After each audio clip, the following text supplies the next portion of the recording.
Ok, bah, bonsoir à vous, mesdames. Bonsoir à tous ceux qui regarderont en replay. Alors, j'ai la lourde tâche de clôturer cette semaine de live via Up.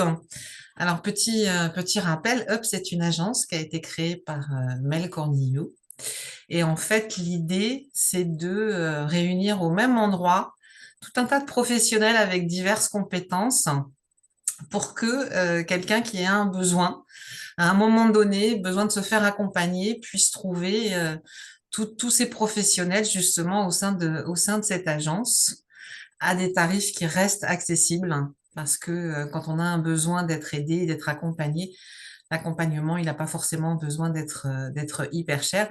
Ça ne veut pas dire que ce soit des prestations au rabais non plus pour les professionnels. Je crois qu'il faut aussi clarifier ça. Mais c'est plutôt être dans la transmission et dans le partage. Donc c'était, je pense, l'idée et le concept de base avec lequel Mel a lancé cette agence. Et toute cette semaine, du 20 au 26, il y a eu, je sais plus combien on était, 26, 27, qui ont circulé et qui ont proposé des lives avec différents sujets, différentes thématiques. Et donc ce soir, moi, je vais clôturer en prenant un angle un petit peu différent, c'est que j'ai envie de parler de géopolitique, parce que je pense qu'un être humain, il n'est pas uniquement perché, il vit aussi dans un monde bien concret, bien réel, et puis il est le fruit de son contexte. Donc par rapport à ça, il y a plusieurs sujets que j'ai envie d'introduire, des sujets d'actualité contemporains, et notamment un qui est, je pense, a été un vrai catalyseur pour beaucoup de gens. C'est un épisode de pandémie, on va dire ça comme ça. Donc, il y a trois sujets que je souhaite évoquer pour voir tout ce que ça a pu susciter, provoquer chez les gens. Parce que je pense que un événement majeur comme ça au sein de l'humanité, ça arrive pas tous les jours quand même. Et on peut pas faire fi de ça et croire que ça va revenir comme avant. Moi, j'ai vu beaucoup de choses passer à ce moment-là. Et alors, ce qui est très bien, je pense, c'est que ça a provoqué des réflexes d'ouverture de conscience. Parce que moi, j'ai tendance à dire que les gens se sont retrouvés en garde à vue chez eux, puisque le 16 mars 2020, on a eu un président en place qui nous a dit nous sommes en guerre, nous sommes en guerre, nous sommes en guerre, nous sommes en guerre, nous sommes en guerre, nous sommes en guerre. Cette fois, il l'a répété. Et quand j'ai entendu ça, moi, je sais pas pour vous, mais moi, je me suis dit, mais mon gars, je suis pas en guerre, moi. Donc, ça a interpellé beaucoup de gens parce que forcément, c'était comme pas anodin du tout. Et très honnêtement, moi, j'ai eu 15 jours, 3 semaines de flottement, mais quand on a commencé à me raconter l'histoire d'un pangolin qui avait niqué une chauve-souris ou je sais plus trop dans l'autre sens, dans un marché à Wuhan, je me suis dit, mais on nous prend vraiment pour des jambons. Donc, il n'en demeure pas moins, ça c'est ma position personnelle, il n'en demeure pas moins que j'ai pu observer que le monde entier a été à l'arrêt quand même. Et ça, c'est vraiment pas neutre. Donc, ce qui m'intéresse au-delà des opinions politiques personnelles de chacun, c'est de mesurer et de voir l'impact et les traces que ça laisse encore, sachant que j'ai deux sujets, enfin deux thématiques à proposer derrière et que ces deux thématiques seront en lien, bien sûr, puisque je pense que c'est un petit peu la conséquence de ce qu'on a vécu à ce moment-là. Donc, Charlène, a priori, je ne sais pas si tu es connectée ou pas, si tu veux intervenir. Mel, déjà, moi, je vais te poser une question. Est-ce que tu es capable de te remettre, donc Est-ce que je 4 suis ans en arrière? vaccinée? Donc, Et non, non, mais est-ce que tu te souviens? Moi, ce qui m'intéresse, c'est si tu arrives à te remettre dans le contexte de l'époque, ce que ça a provoqué chez toi, en fait. Quand si tu reviens tu fais un petit peu un voyage dans le temps et tu reviens à ce moment-là, toi en tant qu'individu, parce que c'est ça qui m'intéresse, et au-delà des autres circonstances que je pourrais évoquer, qu'est-ce que toi, comment tu as réagi? Qu'est-ce que toi, ça a provoqué chez toi? ah bah, j'ai une scène très très claire très très claire dans ma tête, donc je vais vous la partager. Donc on est en mars 2020. Non, on est en février 2020, fin février 2020, et je suis en train d'allaiter mon fils sur le canapé. Et j'ai une copine très très proche qui vient. boire un café et qui est toute excitée et qui est toute en urgence, en état d'urgence, en état d'alerte. Et je lui dis, mais qu'est-ce que t'as? Et en fait, moi, je regarde pas la télé. Donc, on est à 3 semaines du confinement et Mhm. je suis même pas au courant du Covid. En fait, je Mhm. suis même pas au courant. D'ailleurs, des fois, je trouve ça bizarre parce que Cèdre, il regarde tu sais, il regarde, il suit, en fait, je sais pas comment il suit, mais tu sais, il entend la radio et tout, et puis il me met au courant des choses importantes, où tu sais, tu discutes avec le monde, donc tu es au courant. Mhm. Là, bon, bah, moi, j'allaitais mon petit, tu vois, j'avais accouché, tout ça, donc forcément, tu es un peu plus à la maison, tu un peu moins et puis tu discutes pas de ça. Parce que Et donc, j'apprends cette affaire de Covid, et je crois, même pas 3 semaines, ouais, je crois 3 semaines après, on est confiné. Donc, comment j'ai réagi? Bah, je l'ai vue tout apeurée. En plus, elle suit énormément la politique. Elle est très attentive à tout ça et elle est très, elle se sent très concernée. Et elle a les yeux clairs, en fait, sur ce qui se passe dans le monde, tout ça. Donc, elle est vraiment en état de choc, en fait. Et elle hallucine que je sois pas au courant. Tu vois, elle hallucine, elle dit non mais je sais pas si tu te rends compte là, Mel, en fait, je sais pas si tu mesures ce qui se passe là, on est en train de parler du monde en fait, on est en train de parler de ça. Et moi, je me reçois ça, voilà, comme ça, et je dis à Cèdre, mais c'est quoi ce truc de Covid là, explique. Et puis je crois que Cèdre, il mesure pas trop non plus, en fait, à ce moment-là, bref, on est un peu en décalage. Et après, donc, il y a ce confinement là d'un coup, et puis, et puis après, bah, je pense que après, après, je partagerai tu vois, Mhm. quelle opinion je me suis fait de tout ça, tu vois. Mais voilà, c'est exactement ce qui s'est passé. Non, mais alors, moi, je retiens deux choses. Je te rejoins parce que, perso, j'ai pas de télé depuis presque 20 ans. Mais c'est intéressant parce que c'est de se dire que tu as eu la télé ou pas, de toute façon, l'information du monde, elle te parvient sous un biais. L'avantage peut-être, c'est que l'impact des gens qui se prennent ou qui sont scotchés sur BFM, c'est qu'à un moment donné, l'impact est moins violent quand tu le prends peut-être avec un petit temps de latence derrière. Et toi, Charlène, tu te souviens de un petit voyage dans le temps, 4 ans en arrière? Quelle est la première réaction que tu as eue en fait quand tu t'es trouvé entre guillemets face à ça? Est-ce qu'on t'annonçait? Alors moi, je vais vous surprendre parce que je crois que j'ai été une des premières à attraper le coronavirus. Parce qu'à l'époque, on l'appelait comme ça, on l'appelait pas le Covid, on l'appelait le coronavirus. C'est vrai. Euh, donc, moi, j'ai attrapé le coronavirus avant qu'on en parle à la télé, parce que, alors, je travaillais à l'époque, je faisais des séances sophro dans un spa psychothérapeutique.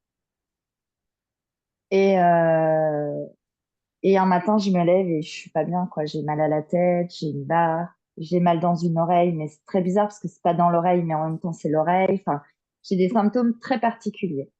Et il faut savoir que je suis très rarement malade. Ma fille a eu plusieurs fois la grippe, je l'ai pas eu. Enfin, voilà. Je suis très, très rarement malade. Donc, j'arrive au boulot et je dis à ma supérieure, je dis, oh, je suis pas trop bien et tout. J'ai mal à la gorge, enfin, j'ai la tête dans une enclume. Bref. Et je lui dis, je suis pas en forme et c'est possible que je reste pas, que je repars. Elle me dit, OK, bon, bah voilà, elle me dit, si ça va pas, tu repars et tout. Et donc, l'après-midi, pas bien du tout. Je l'appelle, je lui dis, je peux pas revenir ce soir. Je suis vraiment pas bien, je vais chez le médecin. Je lui dis, c'est pas normal que je sois comme ça, je vais chez le médecin. Hum. Le médecin me dit, c'est une bonne grosse grippe. Quelques jours au lit, ça ira mieux. OK. Sauf que le lendemain, ben, j'ai mal, j'ai comme, quand je respire, ça me fait comme si j'avais des bouts de verre sur les côtes qui me déchirent les poumons à chaque respiration. Donc, je le rappelle en lui disant que j'ai de nouveaux symptômes, que ça me fait un peu flipper, hein, du coup, parce que voilà, je Hum. peux plus respirer. Il me dit, bon, bah, c'est la grippe, c'est sûr, c'est la grippe. Bon, bah, OK, bon, bah, voilà, de toute façon, il n'y a rien à faire, hein, quand c'est la grippe.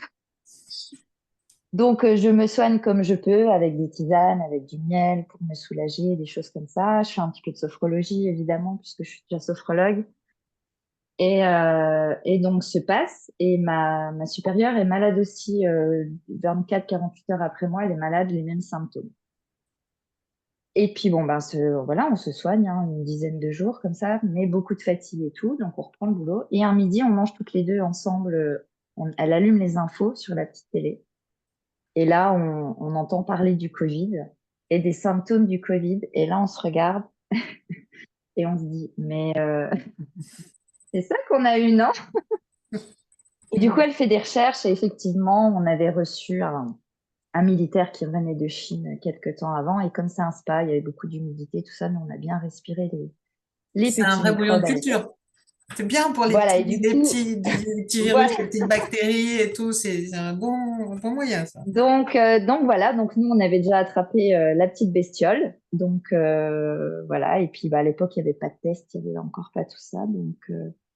Donc choqué, choqué, un peu choqué. Parce qu'en plus, on l'avait eu, on ne savait pas trop ce qui en découlait, les conséquences et tout. Et surtout qu'on était encore très fatigués. Donc là, on est à presque 3 semaines après nos premiers symptômes. Enfin, oui, c'est ça à peu près, ouais. On est presque à 3 semaines après nos premiers symptômes. Et on a encore beaucoup, beaucoup de fatigue, elle aussi et tout. Et c'est comme si on n'arrivait pas à récupérer. Donc on est choqués parce qu'on se dit, bah, on ne connaît pas les conséquences de cette maladie. Il y en a qui en meurent déjà en Chine et tout. Donc, waouh, un petit coup sur la tête quand même, un choc. Mm. Donc, en fait, quelque part, si j'entends, c'est quand même la peur face à l'inconnu, si je pouvais Ouais. le résumer ainsi. Est-ce que, moi, il y a quelque chose qui m'avait interpellée, au-delà de la connaissance des virus et des coronavirus, qui sont une classe à part des virus. Euh, Moi, j'ai été ébahie, très sincèrement, c'est la docilité avec laquelle tout le monde a obéi pour se confiner. Mais elle parlait du confinement. Et par rapport à ça, c'est quand même pas neutre de, de, de comment dire, d'enfermer, je sais pas comment le bon mot, euh, la population mondiale. Quand on y réfléchit, c'est quand même un truc de fou. Et tout le monde a obéi. Moi, c'est ça qui m'a ébahi, parce que je me suis dit, mais quand même.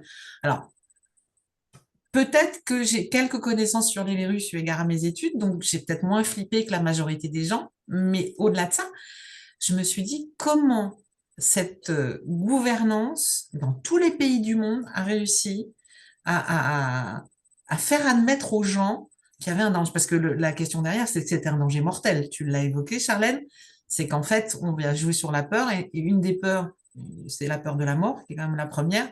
Après, tu as presque la peur d'avoir peur aussi, qui est encore pas mal, celle-là, mais qui est bien, bien vicelarde.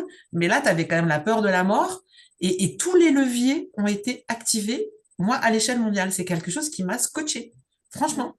Et je me suis dit, mais j'adore l'être humain, donc c'est quelque chose qui me passionne depuis très longtemps. Et je me suis dit, quels sont les mécanismes qui ont fait que tout le monde se soumette, en fait. Je sais pas, est-ce que vous y avez pensé à ce moment-là? Est-ce que ça vous a pas interpellé plus que ça? Comment vous l'avez vécu, ça? Ah, je pense qu'il y a eu des Ah, périodes. Ah, vas-y, Charlène, vas-y. tu peux être bon. Moi, je me suis rendu compte quand, parce que moi, je me suis installée en cabinet en libéral au deuxième confinement. Et en fait, entre les deux confinements et après le deuxième confinement, ce que j'ai pu voir, c'est que ça avait réactivé, mais vraiment des mémoires très archaïques, très, très archaïques. Donc, Ah, c'est je pense que marrant, ça ça. peut être, ouais, ça peut être, je pense que c'est un des leviers qui a été actionné, où j'ai reçu beaucoup de gens dans l'anxiété, alors qu'ils n'étaient pas forcément non plus avant, tu vois. Et c'est comme ça que j'ai remarqué que ça pouvait être des blessures très archaïques. Alors là, j'ai pas forcément d'exemple là qui me vient tout de suite. Euh, je sais que c'était beaucoup de l'anxiété, des gens qui me disaient je suis hyper anxieux maintenant de sortir de chez moi, alors qu'avant ça n'existait pas. J'allais au travail, je faisais plein de choses et maintenant, limite, j'ai peur de sortir de chez moi. Voilà, il y avait des choses et je trouvais que c'était très, très archaïque dans leur façon de l'exprimer et tout ça. Voilà, ça, c'est ce que j'ai pu remarquer. Si on parle de levier, de choses comme ça, c'est quelque chose que j'ai beaucoup remarqué. Ça peut En fait, faire quelque chose écho de très aussi avec, archaïque. et ça on l'a tous, hein, les mémoires de guerre, les mémoires de manque, les mémoires de Ouais, plein c'est de ce que choses. j'allais dire aussi, ouais, des mémoires transgénérationnelles même aussi, hein, certains pouvaient, ouais. Et Ouais, toi, bah, Mel, moi t'as pas sans recul, choqué que tout le monde obéisse, que tout le monde dit OK, bah on reste chez nous. je crois pas à cette période-là, à ce moment-là, parce que pour moi, il y a vraiment eu plusieurs phases. Mais je crois Enfin, j'ai des souvenirs, j'ai des bribes en fait. J'aimerais bien reconstituer ça d'ailleurs. Ça serait intéressant que je reconstitue tout ça parce que j'ai vraiment eu le sentiment de phase, moi. Mais moi, je me rappelle d'une période où j'ai marché dedans, à avoir très très peur. C'est quand des personnes âgées sont mortes. C'est quand il y a eu des rassemblements, En fait, il y a eu une histoire dans mon village et ça m'a vraiment fait quelque chose. En plus, c'était connaissance de connaissance, tu sais. Et en fait, le gars avait le Covid et il est allé à un repas de famille d'une vingtaine de personnes. Et il y avait, donc c'est un homme de 50 ans à peu près. Euh, et en fait, il est allé à ce repas de famille et il y avait ses beaux-parents. Et l'homme était très âgé et faible et très bon, un homme très bon. Et en fait, cet homme-là de 50 ans, là, savait qu'il avait le Covid. Il est allé à ce repas de famille. Le beau-père l'a pris et il est mort. Et ça c'est des choses, tu vois, c'est de l'affect en fait qui va venir me faire réagir et peut-être changer, des fois modifier en fait peut-être mes comportements. Parce que ça m'a vraiment marqué. Et l'homme, en plus de ça, voilà, il y a la petite histoire qui va bien avec et qui est véridique, hein. Mais l'homme, il était à l'hôpital. Il allait pas survivre parce que c'était vraiment très, très grave. Ça s'est vraiment aggravé à la vitesse grand V. Et cet homme-là, donc son gendre, était dans un état catastrophique. Il s'en voulait, mais incroyable parce qu'il le savait en plus qu'il l'avait. Tu vois, il est donc incroyable. Et l'homme, là, lui a dit, son beau-père, il lui a dit, t'inquiète pas, surtout ne t'en veux pas, j'ai eu une vie magnifique, prends bien soin de tout le monde et tout. Donc, tu vois, même là, ça me fait monter parce que quand j'ai vu qu'il se passait des trucs comme ça, même moi, j'ai dit, mais j'arrive pas à capter en fait que les gens, ils veulent pas porter le masque. Tu vois, j'étais de ceux-là, moi. J'étais de ceux-là pendant longtemps, hein. J'étais de ceux-là à dire, alors là, va falloir qu'on m'explique, tu sais. Et il y avait quelqu'un qui, tu sais, qui avait des symptômes. Et puis en fait, elle passait prendre le café, en fait, normal, tu vois, elle allait prendre le café et tout, mais cette personne-là, chez qui t'es allée là, bah, demain, elle voyait sa mère, en fait, et sa mère, eh ben, tu vois, elle était dans un état de faiblesse et tout. Et moi, ça, là, par contre, j'ai eu une phase où j'étais psychorigide j'avais envie de gazer tout le monde. À ce point-là. Ah ouais, ouais, j'ai eu une phase où, et puis j'ai perdu ma tante aussi. Et à ce moment-là, bah voilà, c'est comme je te dis, une phase où j'étais tellement heurtée par ça que j'étais pas lucide. Donc forcément, je perds ma tante aussi. On dit que c'est le Covid. Donc là, pour moi, pour moi, ça prend une dimension où on devait tous être responsables de ça. Donc j'ai marché dans ce game. J'ai marché dans ce game. Et après, il y a eu d'autres phases après. Mais à ce moment-là, non, je te dirais que ça m'a pas du tout, j'étais pas là du tout. Au début, j'étais pas là du tout. Ouais. Au C'est début, intéressant parce que moi, j'ai pas du tout réagi comme ce que vous évoquez parce que cette histoire, je me suis dit, mais c'est un grand jeu vidéo, ce truc. La question, c'est de savoir qui actionne les manettes ouais, et surtout, qu'est-ce que ça actionne comme levier chez les gens parce que ouais, il y a la peur. Moi, il y a quelque chose qui m'a interpellée aussi, c'est cette soumission à l'autorité. Donc, je sais pas si on en avait déjà parlé, je crois un petit peu, mais il y a quand même une expérience qui est l'expérience de 1000 grammes, qui était faite en 1963, qui montrait bien à quel point les gens étaient conditionnés et se soumettaient à une autorité, quelle qu'elle soit, même si ça pouvait conduire les gens à la mort, sachant que cette expérience, elle avait été refaite dans les années 80-90 et que le taux d'obéissance avait encore augmenté. Et c'est vrai que peut-être que j'ai un côté un peu rebelle là-dessus, mais quand j'ai vu, et je ne mets pas du tout de côté les histoires personnelles ni l'empathie par rapport aux gens qui ont souffert, mais je me suis dit, il y a une telle volonté d'asservissement des populations que je me suis dit, le conditionnement qu'on a depuis qu'on est enfant, tous les leviers sont activés. C'est-à-dire la soumission à l'autorité, nos sociétés qui sont quand même créées et formatées par la peur, quoi qu'on en dise, toutes les peurs. C'est aussi l'éducation qui participe à nous programmer depuis le début. Enfin, je veux dire, quand on regarde Moi, c'est des échanges que j'ai régulièrement parce que ça me passionne. Mais quand on regarde les programmes de l'éducation nationale, on parle bien de programme, justement. On te dit, il faut que tu aies la moyenne, donc on t'entretient dans une forme de médiocrité. Et tout ce cheminement, on a baigné dedans, hein, je ne m'exclus pas du tout. Hein. Là, vraiment, ça m'a interpellée, c'est que ça soit dupliqué. Et c'est là où j'ai vu l'ampleur de cette manipulation et de cette volonté d'asservissement, c'est que ça s'est dupliqué à l'échelle mondiale. Val, est-ce que tu peux expliquer en 3 mots 1000 grammes et puis les années 90 pour que justement on puisse faire le lien, tu sais? Moi, je connais pas. Alors, Milgram, c'était un psychiatre new-yorkais qui a tenté une expérience, qui avait fait passer une petite annonce dans le Herald Tribune de mémoire, et il avait dit recherche volontaire pour expérience médicale. Et je vais faire bref parce que je veux pas décrire tout le protocole, mais l'idée, c'était de dire, euh, de tester justement cette soumission à l'autorité. Et donc, il avait les volontaires qu'il a rémunérés et il avait des comparses, on va dire. Donc, il y en avait un qui jouait le rôle d'un médecin. Et le test était de dire, voilà, cette personne, il y avait c'est un patient qui était sur une table, on veut tester comment dire, la résistance de l'humain aux décharges électriques. Et donc, on a un tableau, voilà, enfin une espèce de tablette, et on va envoyer des impulsions électriques et vous obéissez aux consignes que vous donne le soi-disant médecin, sachant que le patient qui était sur la table était aussi un complice, hein, il n'était pas, c'était pas un vrai. Et donc, progressivement, il y a des décharges électriques qui sont envoyées à ce patient, sachant que l'intensité de ces décharges pouvait conduire jusqu'à la mort, quand même. Et Tu donc, peux le trouver sur patient... YouTube la vidéo. Pardon, Charlène, excuse-moi.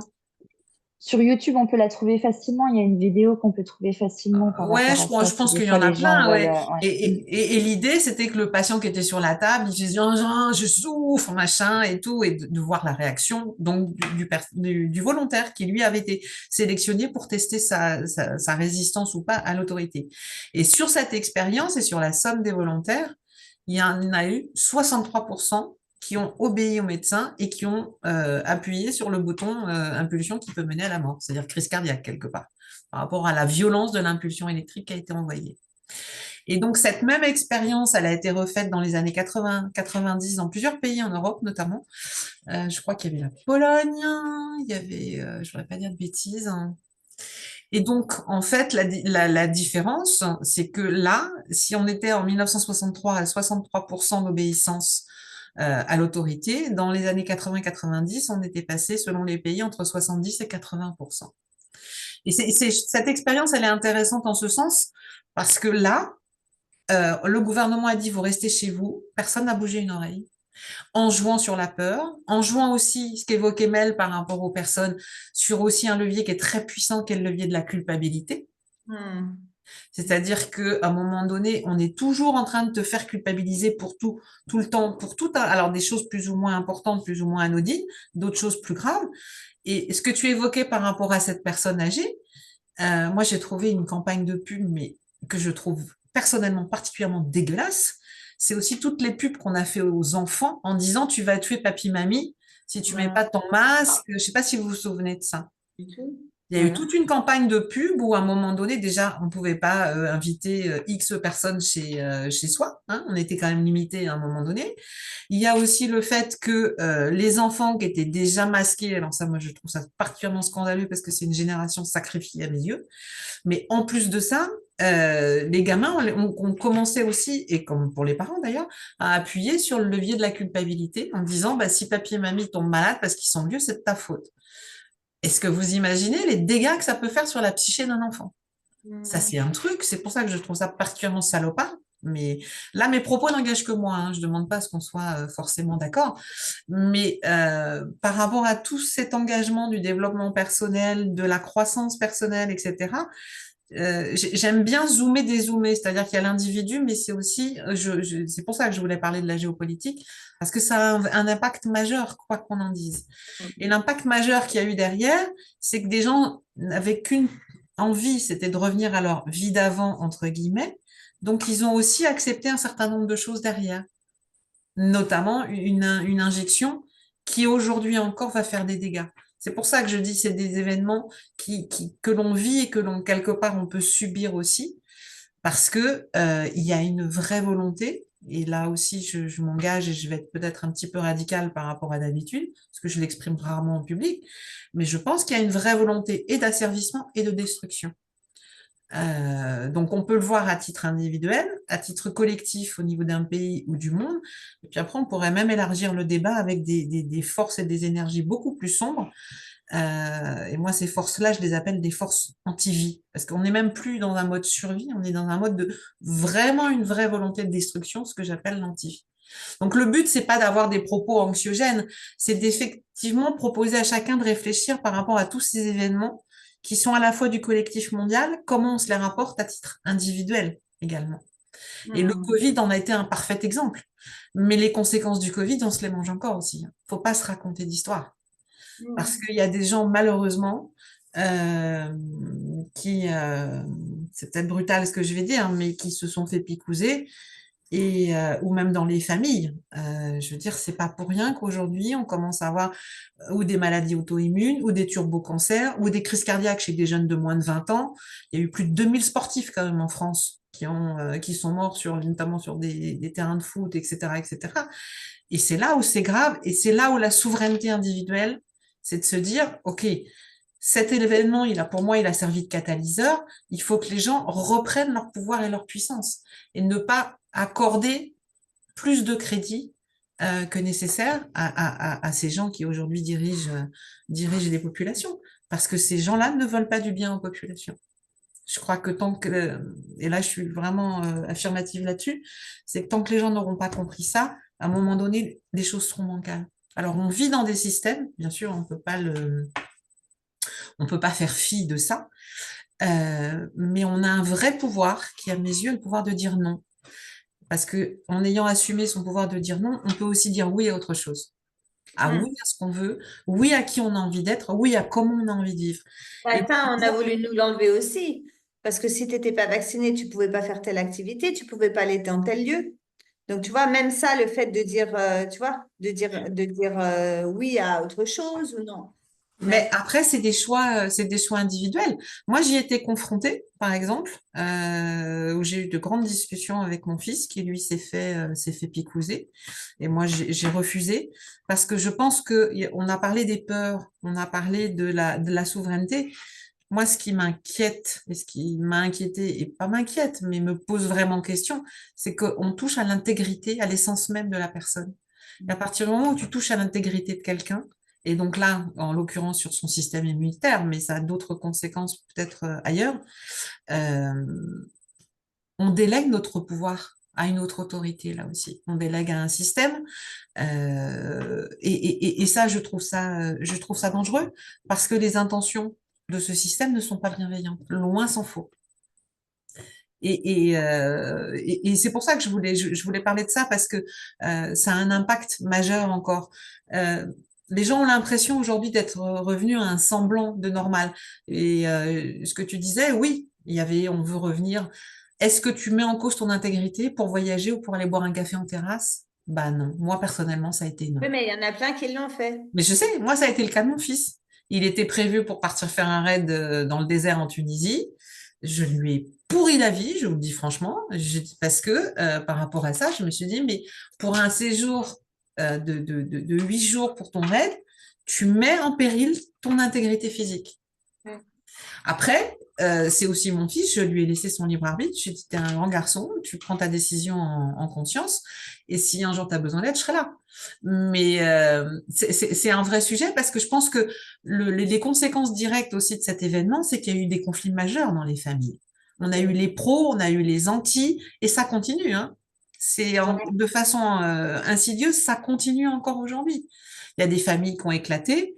Les autres conséquences des confinements, c'est qu'il y a des gens, il y a toujours le côté négatif et le côté positif, c'est qu'il y a des couples qui ont éclaté.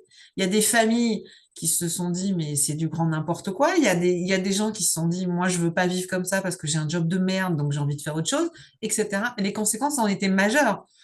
chacun à son niveau, en fonction de son histoire, etc., etc. Et je pense on peut pas faire fi de cette partie géopolitique. C'est pour ça que je voulais revenir dessus. Euh, Après, par rapport à ça, je pense que le côté négatif, c'est tous ces aspects-là qu'on va encore se manger pendant quelques temps. En revanche, ça a permis aussi ces prises de conscience. C'est ça que j'ai trouvé beau. Le paradoxe, il était là aussi, moi je trouve, parce que les gens se sont dit, mais attends, qu'est-ce que je veux faire de ma life? Je suis qui? Parce que je suis qui et je fais quoi? On se l'est tous posé cette question. Et par rapport à ça, il y a encore des cheminements parce que on va arriver au deuxième sujet que je voulais évoquer, c'est que dans la poursuite de ça, j'avais dit que c'était la lettre D, et en l'occurrence, c'était l'élection de Donald Trump dont je voulais parler, récente, qui a suscité énormément de controverses. Et je pense que cette élection-là, elle est aussi un tournant majeur au niveau de l'humanité, même si en France et en Europe, on n'en a pas forcément conscience, mais ça en aura un impact, si tu veux. Moi, je ne sais pas si tu t'y intéresses ou si c'est quelque chose que tu as suivi ou pas du tout. En revanche, moi, j'ai eu des échanges. C'était encore, là aussi, j'ai retrouvé la même. Pourquoi je parle de ce deuxième exemple? C'est que il y a eu les mêmes violences et les mêmes virulences de débat quand les gens en ont parlé. C'était vraiment en opposition. En gros, t'es dans mon clan, t'es pas dans mon clan. Mais pour moi, le débat, il se pose pas en ce sens-là, si tu veux, tu vois. C'est de se dire, OK, je sors de ma petite personne et qu'est-ce que ça va avoir comme impact, là Mm. aussi, au niveau de l'humanité. Ouais, c'est vrai. Après, moi, je te dis, vu que j'ai pas la télé et que en fait, je fais partie c'est à tort ça, hein, ce que je vais dire, hein. C'est à tort, mais parce que je le pense vraiment, hein. C'est pas parce que les gens disent ça. Moi, je pense vraiment que c'est un tort de pas me tenir au courant de l'actualité. Je trouve que ça a énormément de bénéfices pour moi. À court terme, ça veut dire au quotidien, j'ai pas besoin de tout ça. Par contre, sur du long terme, je trouve que c'est vraiment un tort, bah, pour les mêmes raisons pour lesquelles tu fais ce live.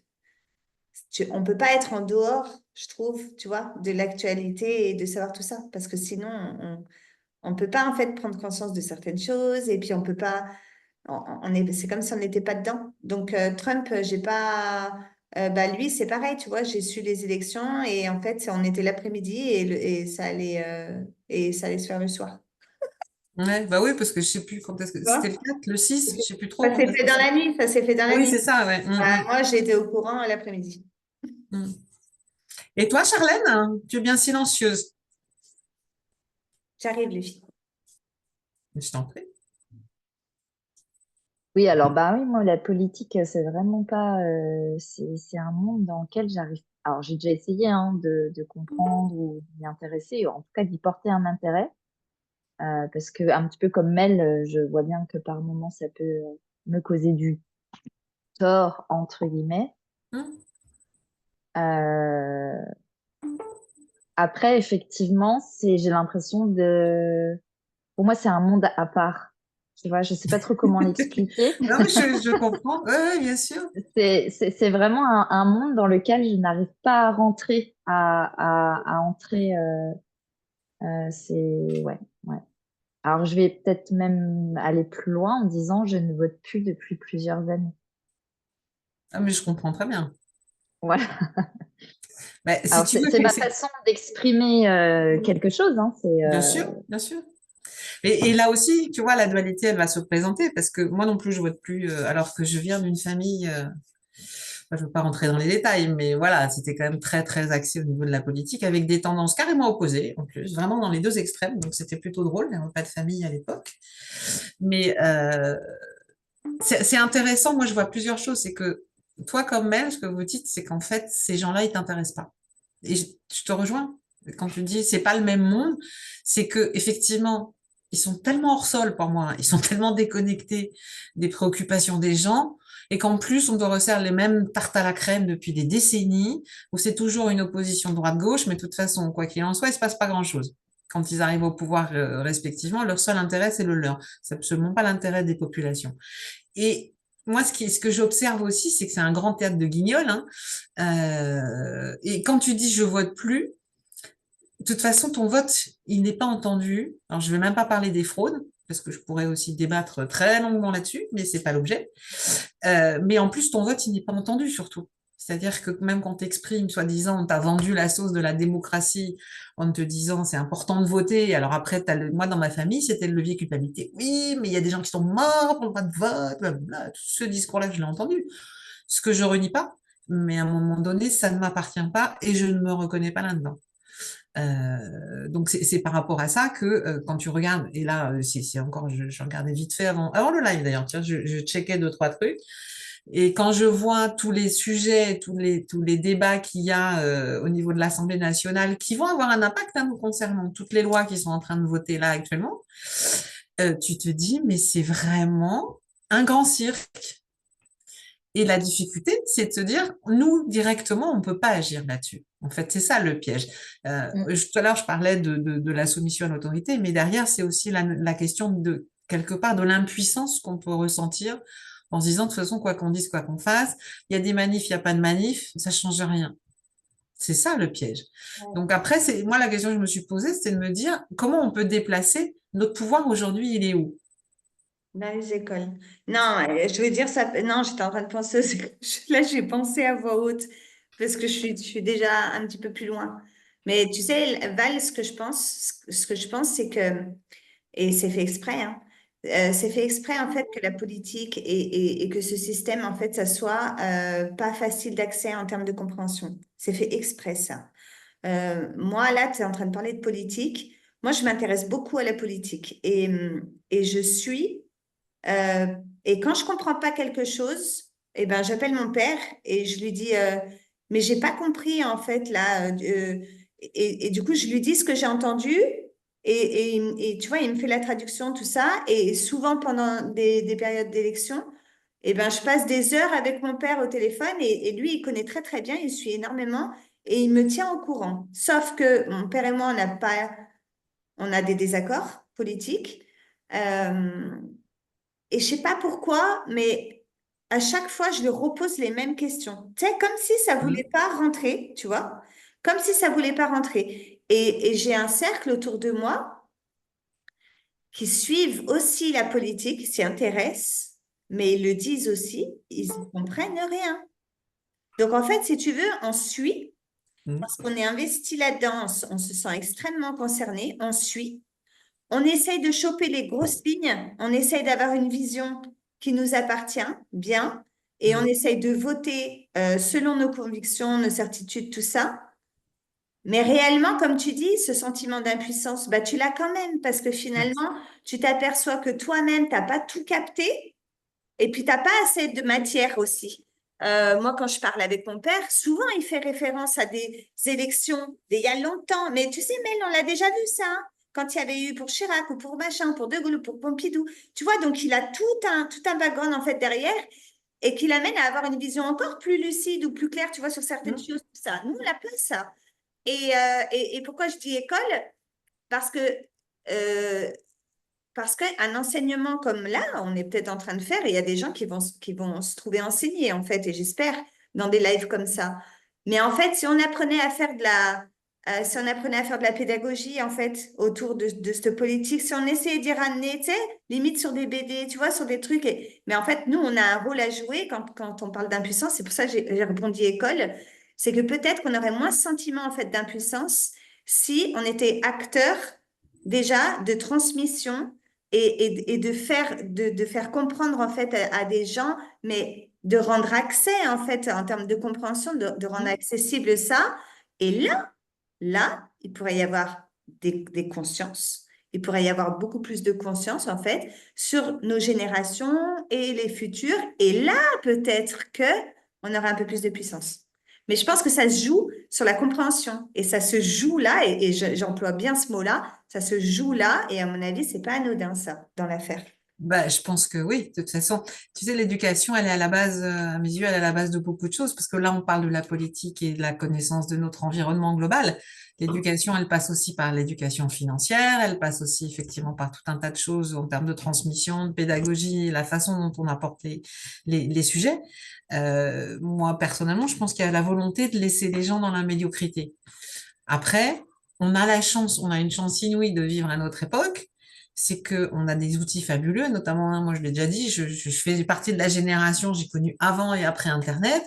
Et moi, quand c'est arrivé, j'étais comme une petite folle. J'ai dit, mais c'est génial, ça nous donne une ouverture au monde. Après, comme tout outil, il faut savoir ce qu'on en fait et comment on l'utilise. Mais pour revenir à la politique et aux élections, moi, je pense que les systèmes sont biaisés d'entrée de jeu. Donc, après, c'est aussi de se dire, on nous fait miroiter des illusions de démocratie. Et quand on met le bulletin de vote dans l'urne, à un moment donné, on donne son pouvoir à quelqu'un d'autre.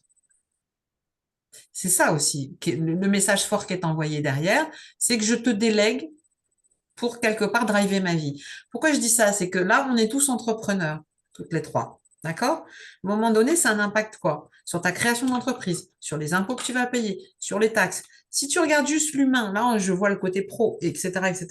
Le côté pro, c'est, tu pourras pas inscrire, tu parlais des gamins, tu pourras pas inscrire ton école dans n'importe quelle école, d'accord? Il y a une sectorisation qui fait que tu pourras pas être enterré n'importe où parce qu'à un moment donné, tu peux pas être enterré n'importe où, etc., etc. Tu peux pas faire ci, tu peux pas faire ça. Donc, on est toujours en train de demander la permission pour tout. Au bout d'un moment, c'est merde. C'est ça aussi. Et un des pouvoirs qu'on a, aujourd'hui, bien sûr que ce sentiment d'impuissance, il est là. Il y a eu des catalyseurs là aussi au moment du Covid, c'est que les gens, par exemple, se sont posé la question de comment ils consommaient au niveau de leur alimentation. Il y a eu des prises de conscience en se disant on va arrêter de consommer de la merde, on va manger moins. Comment on va gérer notre budget aussi? Parce qu'il y a eu des inquiétudes à ce niveau-là. Il y a plein de petits sujets de la vie quotidienne où les gens ont percuté. Aujourd'hui, un des plus grands pouvoirs, c'est l'argent. Parce qu'à un moment donné, tu cautionnes certaines choses ou pas. Et donc, par rapport à ça, tu peux aussi choisir de dire, bah non, ça, j'achète pas. Parce que derrière, il y a tout un système que je cautionne ou pas. Je ne dis pas que c'est évident, hein. Je dis juste que le choix, on l'a toujours. Et qu'on donne le pouvoir à qui? Et aujourd'hui, c'est pas pour rien d'ailleurs qu'il y a tout un tas de directives au niveau européen qui veulent faire passer et également un certain nombre de choses au niveau de la BCE pour qu'à un moment donné, même ce pouvoir financier, il soit restreint. Il a déjà été restreint. Je veux dire, je ne sais pas si vous y avez déjà été confronté. À un moment donné, quand tu veux faire un retrait important dans ta banque, moi j'ai eu le cas, hein. C'était un jour pour m'acheter une bagnole. Je ne sais plus, j'avais retiré à l'époque 6 ou 8 000 euros, je ne sais plus trop. Et j'ai quand même eu quelqu'un de la DGACRF, là, la répression des fraudes, qui me dit c'est pour faire quoi? Mais j'ai dit ça peut vous faire. Ça peut faire quoi? Je dis je l'ai pas volé mon argent. Donc j'ai pas de. Je dis vous faites ce que vous voulez parce qu'il y a quand même des lois qui te le plafonnent à 10 000 euros. À un moment donné, tu peux pas faire n'importe quoi. Là aussi, c'est insidieux. Je vais vous donner un exemple. Un des systèmes qu'on utilise quand on est entrepreneur en général, c'est Stripe. Par rapport à ça, à un moment donné, maintenant on te dit oui, mais voilà, le nombre de virements que tu peux faire, il est de temps. Tu as telle banque, tu peux pas faire un virement de plus de. Alors il y a des variantes selon les banques, mais de toute façon, c'est toujours sous le radar de 10 000 euros. Et même quand tu veux retirer tes sous, ça a un impact. Et en fait, moi, ce qui m'intéresse, c'est à la fois de rentrer dans le point de détail et après de dézoomer, et puis surtout de connecter les points. Et que les choses sont pas anodines. C'est pas pour rien qu'on nous parle de l'euro numérique, etc., etc. Pourquoi je parlais de Donald Trump, c'est que quand Donald Trump avec son MAGA, Make American Great Again, ça va être au détriment de l'Europe. Faut le savoir quand même. Parce que l'Europe, à un moment donné, va être le vassal des États-Unis et que ce qui se passe sur un certain nombre de choses, alors je ne vais pas rentrer dans le détail de ce qui se passe en Ukraine, au Moyen-Orient, etc., etc., mais là aussi, quand on connecte un petit peu les points, on va se rendre compte que Trump, il va être très bien pour certaines choses parce qu'il y a plein de révélations qui vont se faire et je pense que malheureusement, beaucoup de gens ne sont pas encore prêts. Et je dis ça sans me prendre la tête ou me la péter ni quoi ni qu'est-ce, c'est qu'à un moment donné, on est dans des systèmes, quand je disais qu'ils étaient biaisés, qui sont violents, etc., etc., les gens ne sont pas prêts. Mais il va privilégier son pays. Et Moi, donc, ce à un que j'aime moment bien, donné, ce que j'aime bien chez toi, Val, c'est que c'est pour ça, euh, quand je t'entends dire, je dis pas ça pour me la péter et tout ça. Moi, ce que j'aime bien, Val, chez toi, c'est que tu parles avant, tu parles pas après. Et en fait, on fera rien avec des gens qui parlent après. je n'ai pas compris quand tu dis qu'il parle après. Explique-moi. Moi, je trouve que c'est important qu'il y ait des gens comme toi qui parlent avant que les choses, elles arrivent. Ah, pardon. Ah, Oui, parce que d'accord. Non, j'avais pas compris. en Ouais. fait, on s'en va nulle part si on parle après. Et toi, je sais que tu es quelqu'un qui est comme ça. Tu es quelqu'un qui observe, qui analyse, et puis qui parle avant, en fait. Et ça, c'est hyper important qu'on le fasse. Moi, je sais pas. Réellement, en fait, j'ai pas de clarté en fait là-dessus. Je sais juste que je m'en rappelle, c'était en quelle année qu'il y a eu, tu sais, l'euro, tu vois, qu'on était à fond dedans là. C'était avec Sarkozy là. L'Europe, tu sais, on en a fait tout un truc là. 2005. 2005, ok? Alors, on dit avec le référendum? Ouais, Ou alors pas. donc, du coup, j'avais quoi, 18 ans alors? Et ben quand j'avais 18 ans, je me rappelle que quand il y a eu tout ça là, avec l'Europe, j'avais dit à mon père que j'avais peur. Et parce que je sentais en fait que ça allait être lourd de conséquences, l'histoire. Et lui, il m'expliquait que c'était une force en fait, tu vois, de se rassembler, et, tu sais, d'être plus de pays, tout ça. Ben, moi, je suis pas convaincue de ça, tu vois.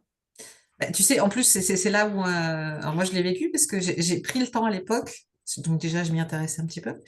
On avait tous reçu dans la boîte aux lettres parce que c'était un support papier à l'époque, un énorme pavé, notamment avec le traité de Maastricht que c'était, etc. Donc j'avais pris le temps de le lire à l'époque et j'avais voté non, moi, tu vois.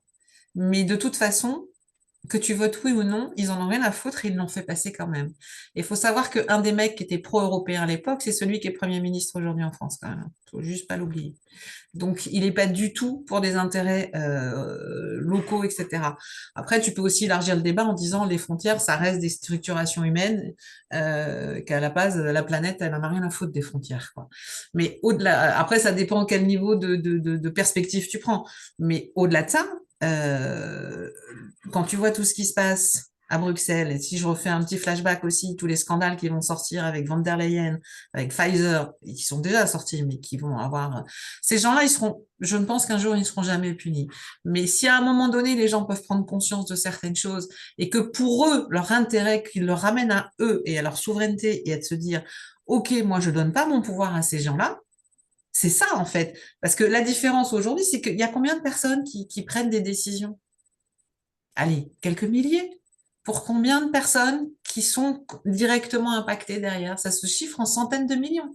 Mm. Je veux dire, si tu prends l'Union européenne. Sachant que les mecs qui sont à Bruxelles, c'est des mecs qui ne sont même pas élus en plus. Donc en termes de démocratie, il y a mal donne à mes yeux. Mais voilà, ça fait partie. Alors, aussi, je ne veux pas trop partir dans ces échanges-là. Mais c'est des choses aujourd'hui. euh, Là aussi, les intérêts des individus ne sont pas préservés. Mais on a notre part de responsabilité, c'est ça qu'il ne faut pas occulter, c'est qu'à un moment donné, on a laissé faire. Et aujourd'hui, je pense que le seul pouvoir qui nous reste, c'est le pouvoir financier. Parce que le pouvoir des urnes, pour moi, il ne sert à rien. On a bien vu comment ça se passe. Aujourd'hui, ça ne sert à rien. Donc, c'est de se dire comment je peux l'utiliser, ce pouvoir. C'est ça. Et quand je parlais de l'élection de Donald Trump, c'est que il va y avoir, quand tu vois la fine équipe entre Robert Kennedy et Elon Musk, il a pris, sans compter d'autres qui sont nommés dans d'autres instances, notamment FBI, Sénat, etc., et le ménage qui va être fait, il va y avoir des choses monstrueuses qui vont sortir. On commence tout doucement à en parler en France sur tous les réseaux pédophiles, sur tous les réseaux de censure, etc., etc. Mais quand les gens vont si tu t'y es pas intéressé à un moment donné, que tu te prends ça, tu te prends le pavé dans la gueule, comme ça, directement, c'est violent. C'est vraiment violent. Et donc, quand on va découvrir qu'il y a tout un tas de réseaux de trafic d'enfants, de trafic d'organes, de pognon, enfin, je veux dire, il y a eu des scandales cet été, mais là aussi, les éléments sont tellement disparates. Quand je parlais de connecter les points, c'est ça, c'est que tu fais pas les connexions entre tout ça. Mais Ouais. au contraire, à la différence de ça, c'est pour ça que c'est difficile d'avoir une vision globale. Mais ces gens-là, ils fonctionnent en réseau. Mais il y a eu quand même des valises. Toi, on te dit, tu n'as pas le droit de sortir plus de 10 000 euros. Par contre, tu as des mecs qui sont avec des valises de 300 000 ou 400 000 euros qui se font gauler dans leur chambre d'hôtel. Expliquez-moi le délire, là.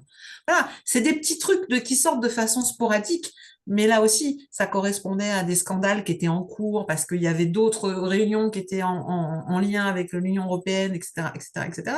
Donc, tu peux te dire, j'ai pas la preuve, j'étais pas là, mais tu peux te dire, il sert à quoi cet argent en cash? C'est pour faire quoi? C'est un bac chiche et voilà. Et donc, la corruption, elle est à toutes les échelles. C'est ça aussi. Donc, en général, c'est quoi? La corruption, tu dis, c'est quand tu regardes bien, et c'est très difficile d'avoir une opinion la plus objective possible. En général, c'est ou un détournement de fonds, en général de fonds publics, ou un scandale de pépette, ou un scandale de cul. En général, c'est ou l'un ou l'autre. Quand tu veux dégager quelqu'un, c'est comme ça que tu le fais dégager. Mais après, nous, ces gens-là, On vit pas, et ils ont beaucoup de mépris en plus, faut pas se leurrer. Ils ont beaucoup de mépris pour les populations. C'est pas pour rien que tu avais un mec comme Hollande qui a traité les Français quand même de sans dents. T'as un Big Mac qui, il y a quelques mois, traitait les gens, mais les gens qui sont dans la rue ne sont rien. Il y a une négation de l'essence même de la personne. Faut pas se leurrer. Je pense que là-dessus, il y a encore des prises de conscience à d'autres niveaux peut-être à faire, quand même, tu vois. Et donc, derrière, c'est quoi? C'est de se dire, n'attendre rien, ces gens-là. N'attends rien. Tu fais ta life, tu construis tes choses. Par contre, tiens-toi informé. Parce que derrière, il y a une vraie volonté de destruction, malheureusement. Et là, tu pourrais remonter sur des énergies beaucoup plus éthérées, on va dire. Mais le live va être trop long si je parle là-dedans. Et donc, je vais juste finir sur Donald Trump. Donc, sa prise de fonction, je crois que c'est le 20 ou le 25 janvier qui aura la nomination. Là, il faut quand même rester lucide et vigilant parce que je ne sais pas si vous l'avez remarqué, mais il y a une accélération d'un certain nombre de choses. Il n'y a pas du tout un apaisement à la différence de ce qu'on veut nous faire croire. Et que c'est pas pour rien qu'on a tenté de l'assassiner quand même, le gars. On va tout faire pour qu'il n'arrive pas au pouvoir. Il y a des opposants, il y a des forces d'opposition qui vont tout faire pour qu'il n'arrive pas au pouvoir, parce qu'il sait très bien que s'il y arrive, il y en a qui vont dégager. Ça, c'est sur le côté, j'ai envie de dire, États-Unis, même s'il y aura un petit peu comme les ricochets, il y aura des éclaboussures sur l'Europe. Mais l'Europe, à un moment donné, elle est complètement asservie à l'OTAN, et c'est un vassal des US. Et nous, on le traduit par quoi? On le traduit, par exemple, au niveau énergétique.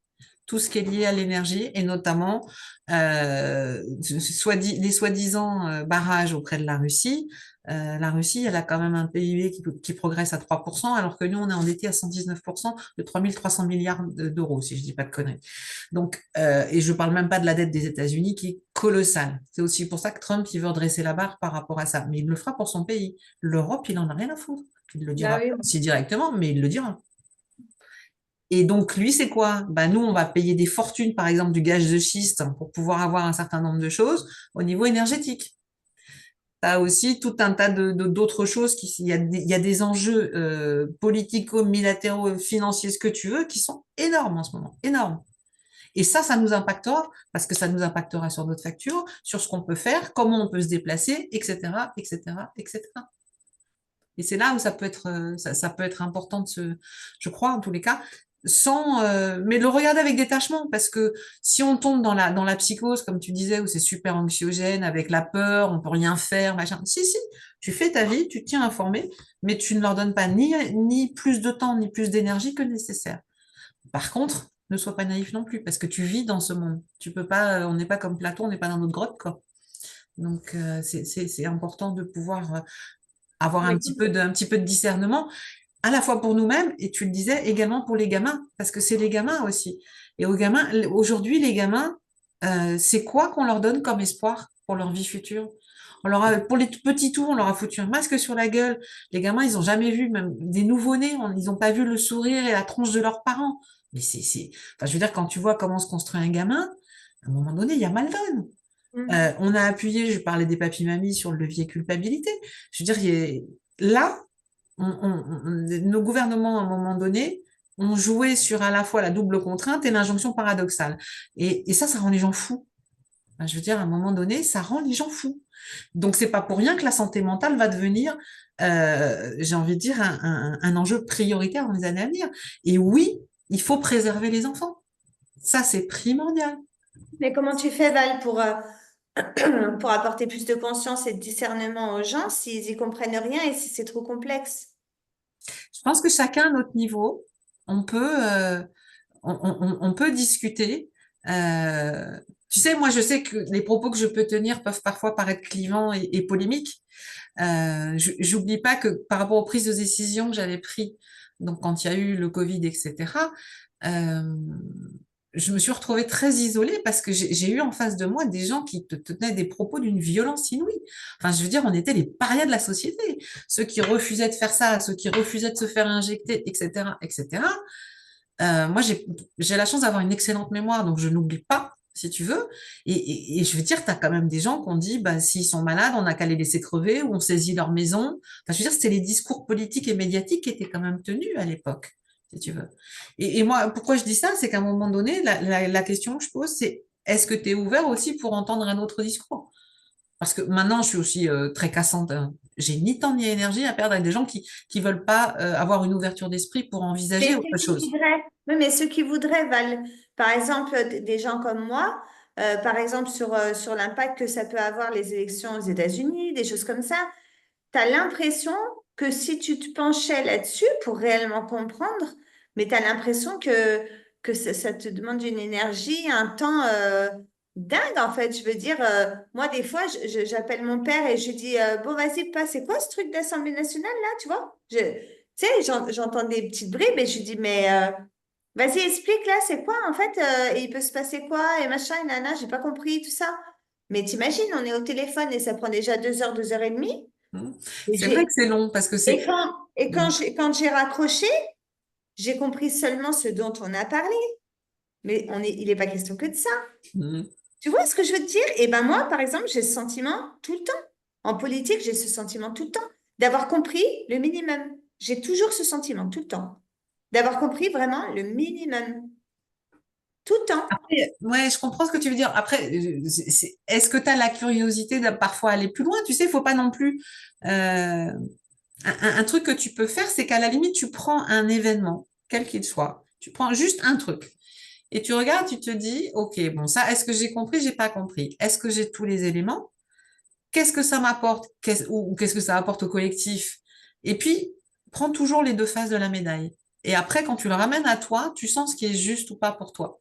Et si tu as besoin d'un complément d'information, tu peux aller chercher quelque chose ou d'autres informations ou solliciter des gens.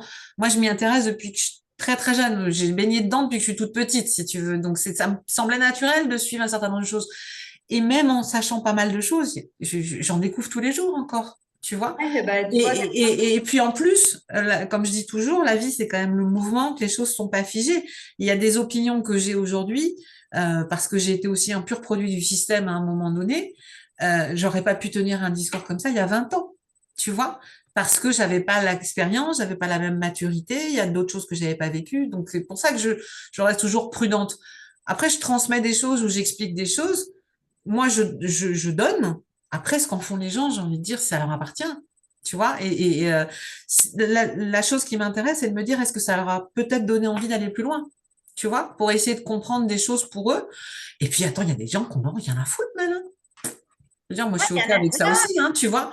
Moi, je C'est, pense vraiment à ceux qui aimeraient. En fait, je pense à moi là, tu vois. Et je me dis, ouais.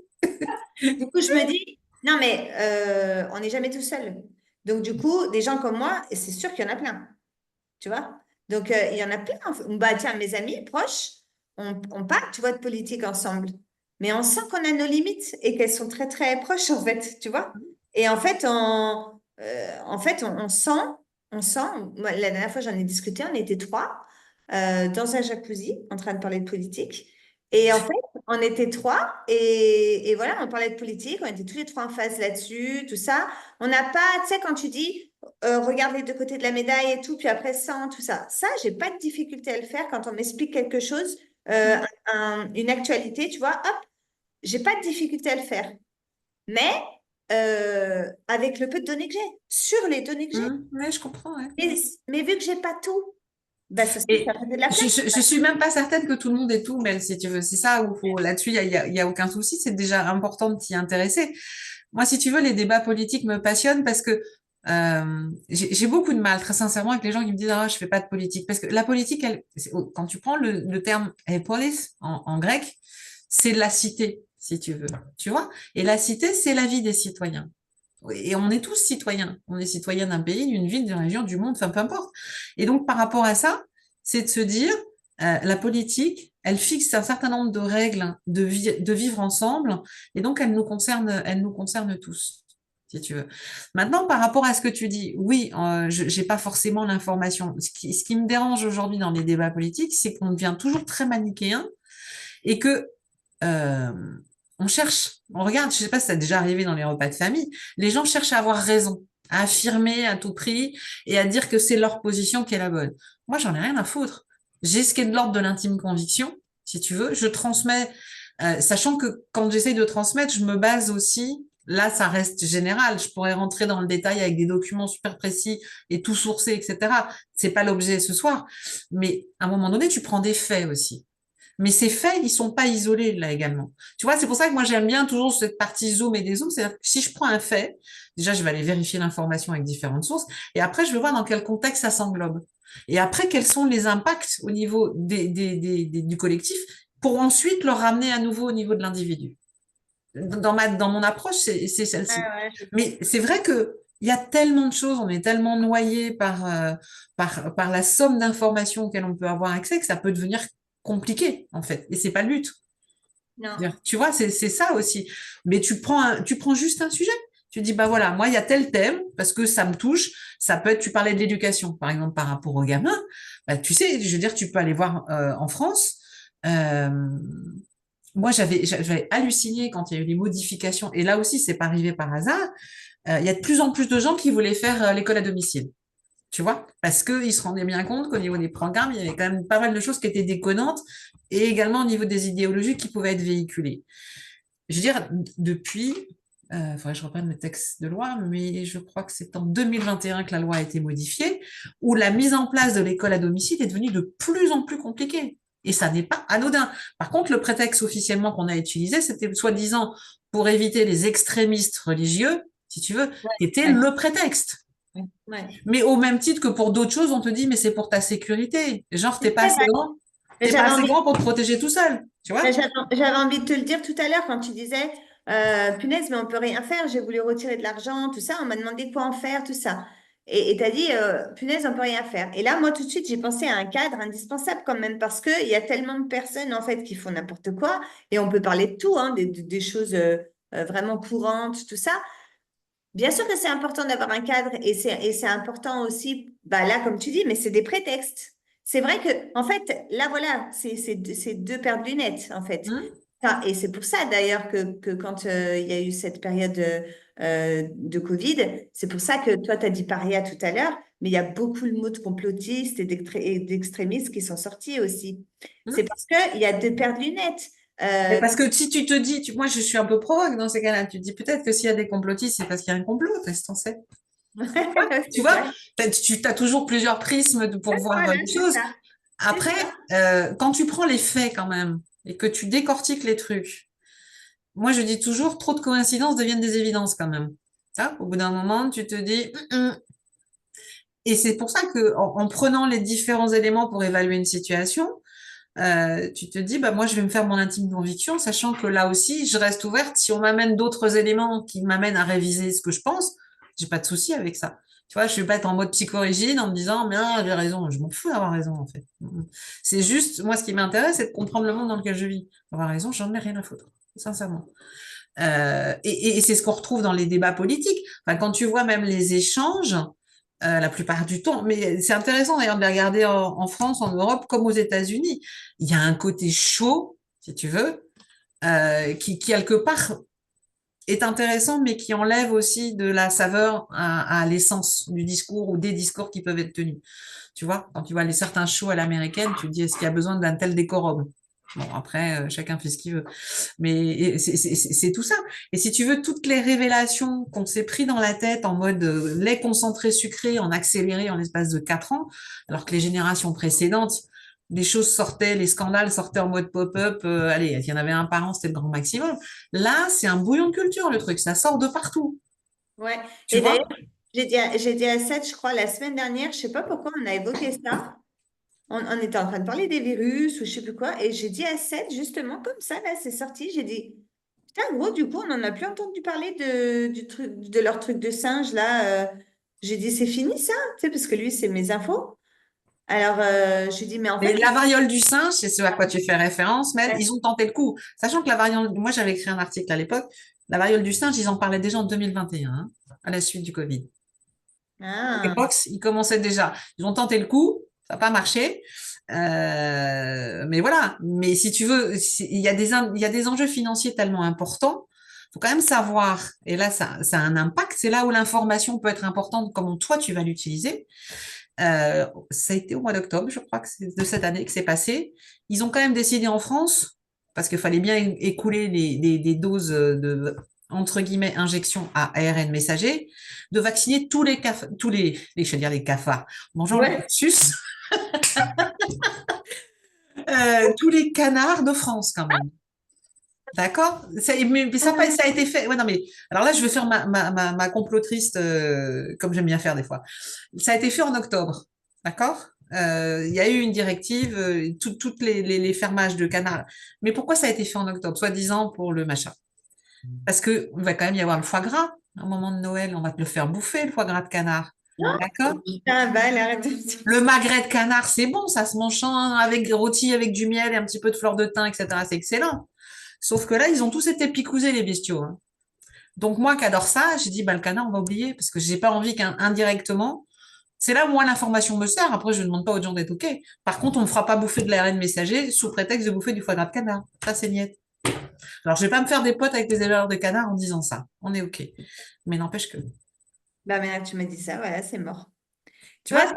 Putain. c'est voilà, et c'est là où moi l'information elle me sert, si tu veux. À un moment donné, je dis bon, c'est comme quand ils ont voulu nous faire manger des insectes, si tu veux. Il y avait quand même une tendance générale au niveau mondial, et ça c'est pas fini, hein, parce que tu as un grand fou furieux là qui s'appelle BG, qui continue. Enfin là, il fait des dégâts en Afrique et en Inde, mais qui continue à vouloir diffuser un certain nombre de choses bien saloperies.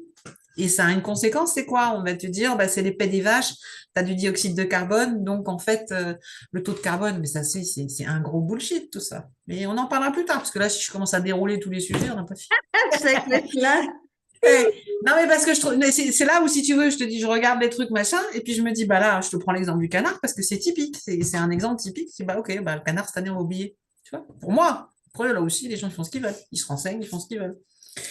Il y avait un troisième sujet qui est en lien avec Donald Trump, parce que j'aime Alors, bien est-ce que aussi. j'ai bon? Ah bah non, j'ai pas bon alors. Vas-y. Alors, c'est un sujet un peu délirant, mais que je trouve très intéressant, parce qu'il n'est pas non plus choisi au hasard. Ce sont les extraterrestres. Qu'est-ce que vous en Ah, pensez? moi, je m'attendais au sexe. Je rigole. Non, mais alors, le sexe, on fera en after après. Alors, t'avais dit C, D, E, et moi, Ah oui? j'étais sur conditionnement, dogme et éducation. Ben, tout est lié. Voilà, on peut le. Mais là, c'est en fait, j'avais pris les thématiques d'actualité avec des références, parce que pourquoi je parle de ça? C'est Et que tu sais, avec le coco, finalement, il y avait un certain conditionnement, hein. On est mais dans le complet. Mais Ouais, ça conditionnement. n'a ouais, été c'est que les vrai. conditionnements, ça n'a été que ça de toute Donc façon. là, c'est juste Mm. l'éducation où je me suis vautré complet, extraterrestre. Alors, celui-là, je ne l'aurais jamais trouvé. C'est pour ça que je t'ai dit, tu trouveras pas celui-là. Ah non, celui-là, ça suffit. Ah bah allez, viens, on en parle, là, je me fais un café. C'est vrai que dernièrement, on en parle beaucoup des Voilà, extraterrestres. moi, c'est un sujet que je trouve intéressant. Et j'en parle parce que c'est vrai qu'en plus, je parlais de Donald Trump et des révélations de ce qu'il va ouvrir sur un certain nombre, notamment de dossiers déclassifiés, etc., etc. Alors, ça va des extraterrestres en passant par l'assassinat de JFK, etc. Donc là aussi, les gens, ils ont entendu des discours, on leur a servi la sauce pendant des décennies. Et là, ils vont se prendre dans la tronche que tout ce qu'on leur a raconté, c'était du fake. C'est violent quand même. Pourquoi je dis ça? Parce que à titre individuel, moi je le prends un peu sur le ton de la rigolade, mais il y a des gens, quand toute ta structure, tous les repères que tu avais, sur lesquels tu t'es construit, tu te rends compte qu'on t'a menti, que tout est faux. Mais c'est pour ça que je dis que la santé mentale est primordiale, parce que les gens vont devenir fous. Donc, ou alors ils vont devenir fous, ou ils vont être dans le déni. Et donc dans le déni avec une espèce de forme de surenchère en plus derrière, parce que c'est souvent le corollaire de ça. Et c'est ça que je trouve. Et là, c'est quelque chose que je suis aussi depuis un petit moment. Quand tu vois là les déclassifications, il y a encore eu des congrès, enfin il y a eu encore des débats là le 12 novembre dernier au Congrès américain où tu as quand même des pointures qui sont venues témoigner, sachant qu'il y avait un type qui avait déjà ouvert la porte en 2021, tu as un autre un ancien vétéran de l'US Air Force qui était, comment il s'appelle?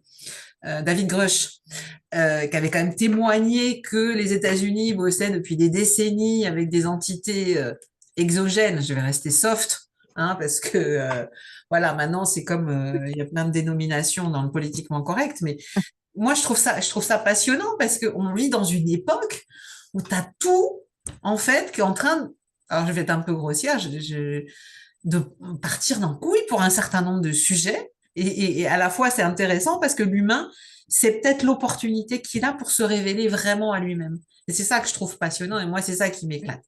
C'est bien sûr que ça fait peur, bien sûr qu'il y a plein de choses, mais je me dis, on a une telle force de vie en même temps en nous, une telle puissance.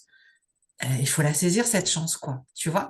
Et pour les extraterrestres, moi, quand j'étais petite fille, moi, j'ai toujours dit, mais c'est normal qu'il y ait des extraterrestres, pourquoi on sera les seuls dans l'univers, quoi, tu vois, c'est un truc, oui, t'as trop d'imagination, ma fille, blablabla, blablabla. Ok, bah, quand t'es petite, tu écoutes les grands, tu vois. Et aujourd'hui, quand tu vois toutes les révélations, même s'il y avait eu là aussi de façon sporadique avec Roswell ou autre, tu as un mec comme Stephen Greer avec un projet Disclosure qui a monté un certain nombre de dossiers aux États-Unis. T'as un tout petit chouïa d'équivalent en France sur la partie UFO. Enfin, c'est passionnant, si tu veux. Tu vois? Et là, ça veut dire, imagine, on a été conditionné par les films de science-fiction. Les extraterrestres, c'est tous des méchants. Ils vont nous attaquer parce qu'on est quand même bien conditionné là aussi. C'est pour ça que ce sujet, je le trouve intéressant. Et je me dis, s'il y a des choses qui arrivent, qui surgissent dans les... Allez, on va se les prendre dans 2-3 ans, je pense que... Ouais, 2-3 ans, c'est le bon timing, à mon avis. Qu'est-ce qui va se J'ai dit passer à ma derrière? copine ce matin, j'ai dit, tu Vas-y. vois, en 2026, il va se passer des choses, on n'est pas prêt. Ni toi, ni moi, Ah, mais on n'est pas je prêt. pense, je pense sincèrement, mais Ah, c'est là où l'ouverture moi, les d'esprit fait filles, que... moi, c'est juste sur ce live, j'étais pas prête. Je te jure, Charlène, tu m'as entendu penser. Il C'est y ce a que je me 20 suis dit tout à secondes. l'heure. C'est ce que je me suis dit tout à l'heure. Quand tu as commencé avec le Covid, j'ai dit, oula, je n'étais pas prête à ce sujet. Ah, bah écoutez, bah, si vous étiez prête, c'était pas drôle sinon. Hein. Non, mais vraiment, c'est ce que j'essaye de montrer, c'est qu'il y a plein de choses qui se passent dans le monde comme ça. Et après, c'est de revenir à notre puissance personnelle. Et c'est justement on vit une époque, j'allais dire, extraordinaire. On a, quelque part, on a cette chance-là. Bien sûr, moi, il y a des trucs, j'ai la trouille aussi, hein. Je me dis, oh là là, c'est quoi ce délire, là? Et puis surtout, ce qui fait peur, quand on voit par rapport aux dirigeants, à la politique, c'est que moi, que je trouve, et c'est là où il y a une vraie vigilance à avoir, je pense, c'est que ces gens-là, vraiment, il y a une vraie volonté de destruction. C'est pour ça que je parlais de l'antivie. C'est que là, on tombe dans des schémas vraiment très, très sombres. Et le fait que les gens puissent se réveiller et puissent s'ouvrir et avoir ce qui fera la différence aussi, c'est la connaissance. C'est-à-dire qu'une information, tu vas la vérifier, tu vas plus loin, tu vas gratter, tu remontes aux origines, c'est de comprendre. Et pourquoi je parle des extraterrestres? Parce que je pense que ça a toujours existé, enfin moi personnellement j'y crois, mais au même titre que ça rejoint aussi l'histoire telle qu'on nous l'a enseignée.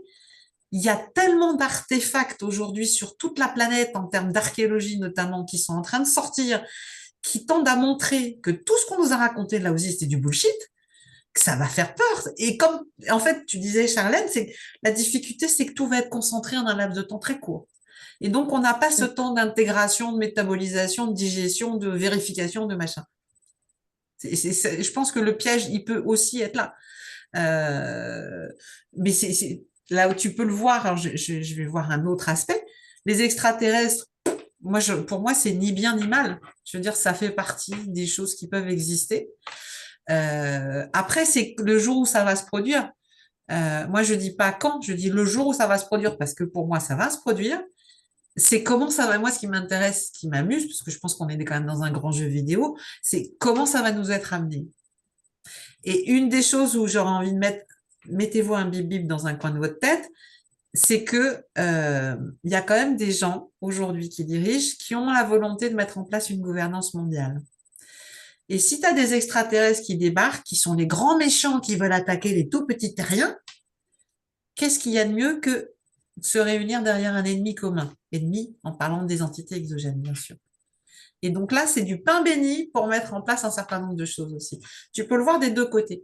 Tu peux te dire, OK, on découvre des choses, mais tu peux aussi te dire, comme ça fait quand même, vu ce qui est en train de sortir en termes de révélation, euh, quelques décennies, voire un peu plus, que les choses existent, pourquoi on nous l'amène maintenant? C'est quoi l'intention? C'est quoi l'intérêt? Dans quelle période de l'humanité ça arrive? Ça n'arrive pas à n'importe quel moment non plus.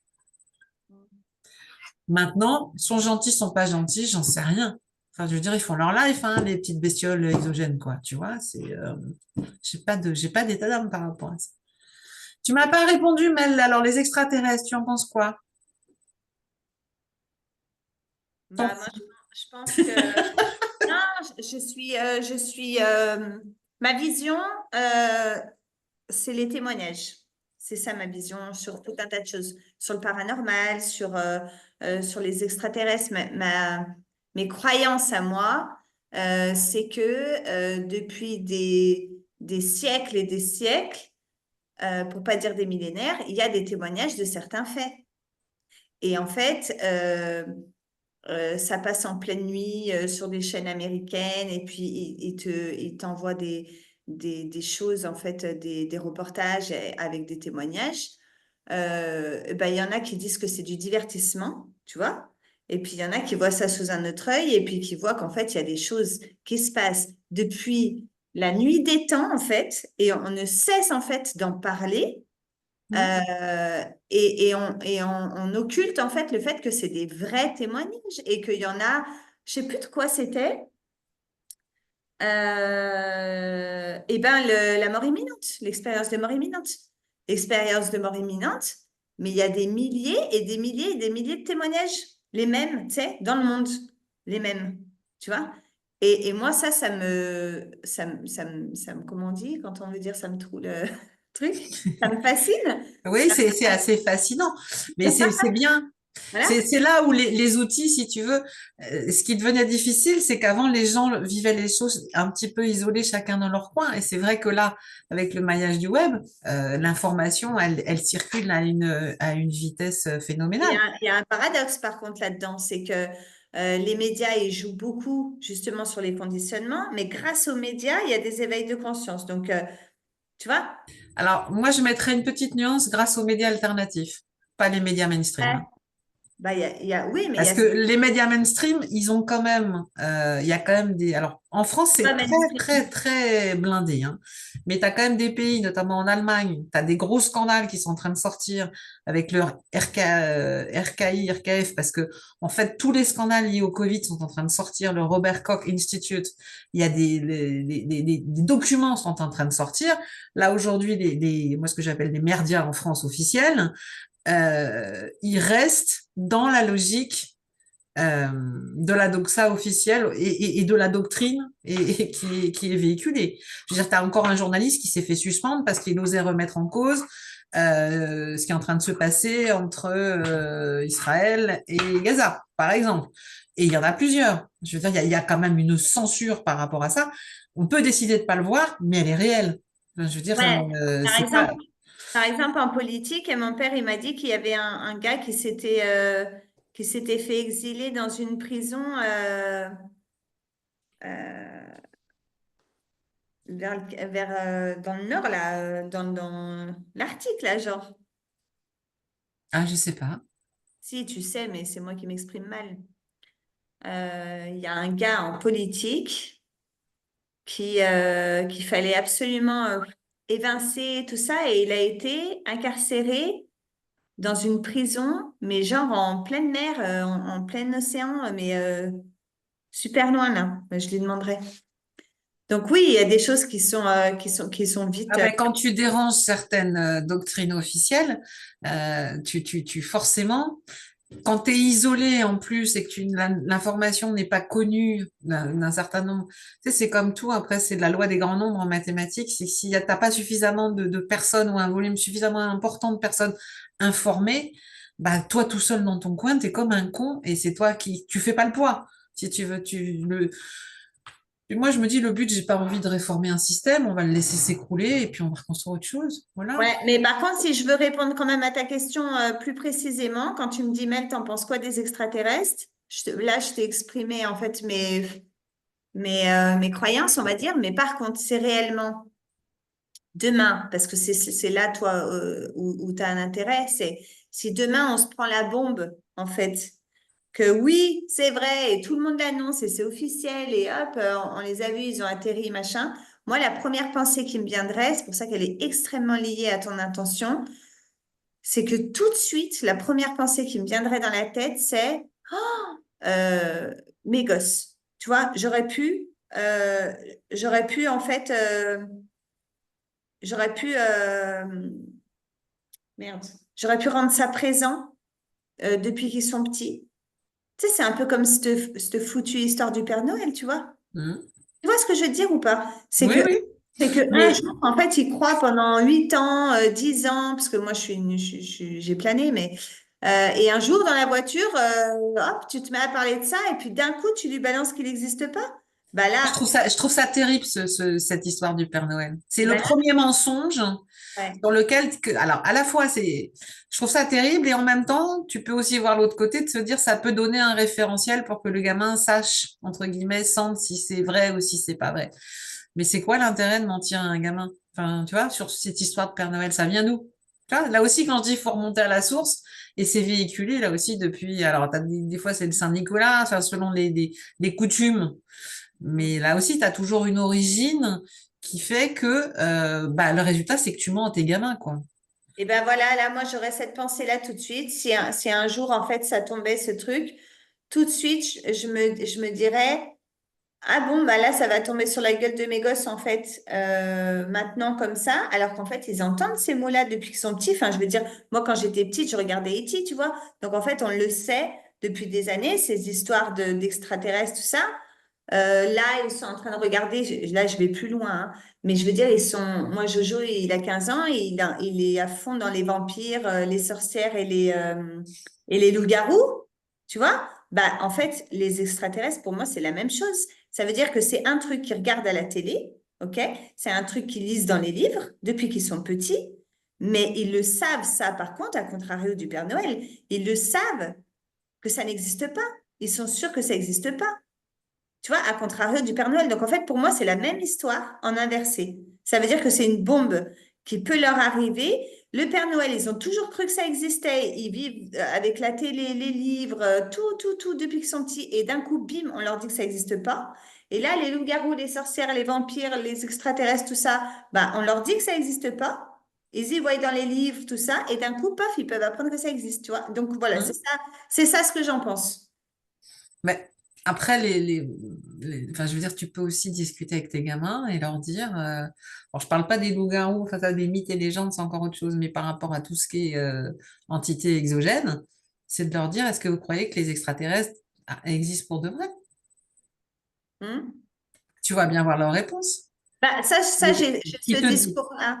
J'ai ce discours-là, par exemple, pour la vie après la mort, quand ils me demandent, quand ils me disent ça existe ou pas. Alors, est-ce que je vais pouvoir être une Hein. fourmi, tout ça, machin, je leur dis toujours, moi, je pense ça, mais il y en a plein qui pensent autre chose que moi. Bien Il y sûr. en a plein qui pensent pareil, tout ça. Donc, moi, j'ai ce discours-là.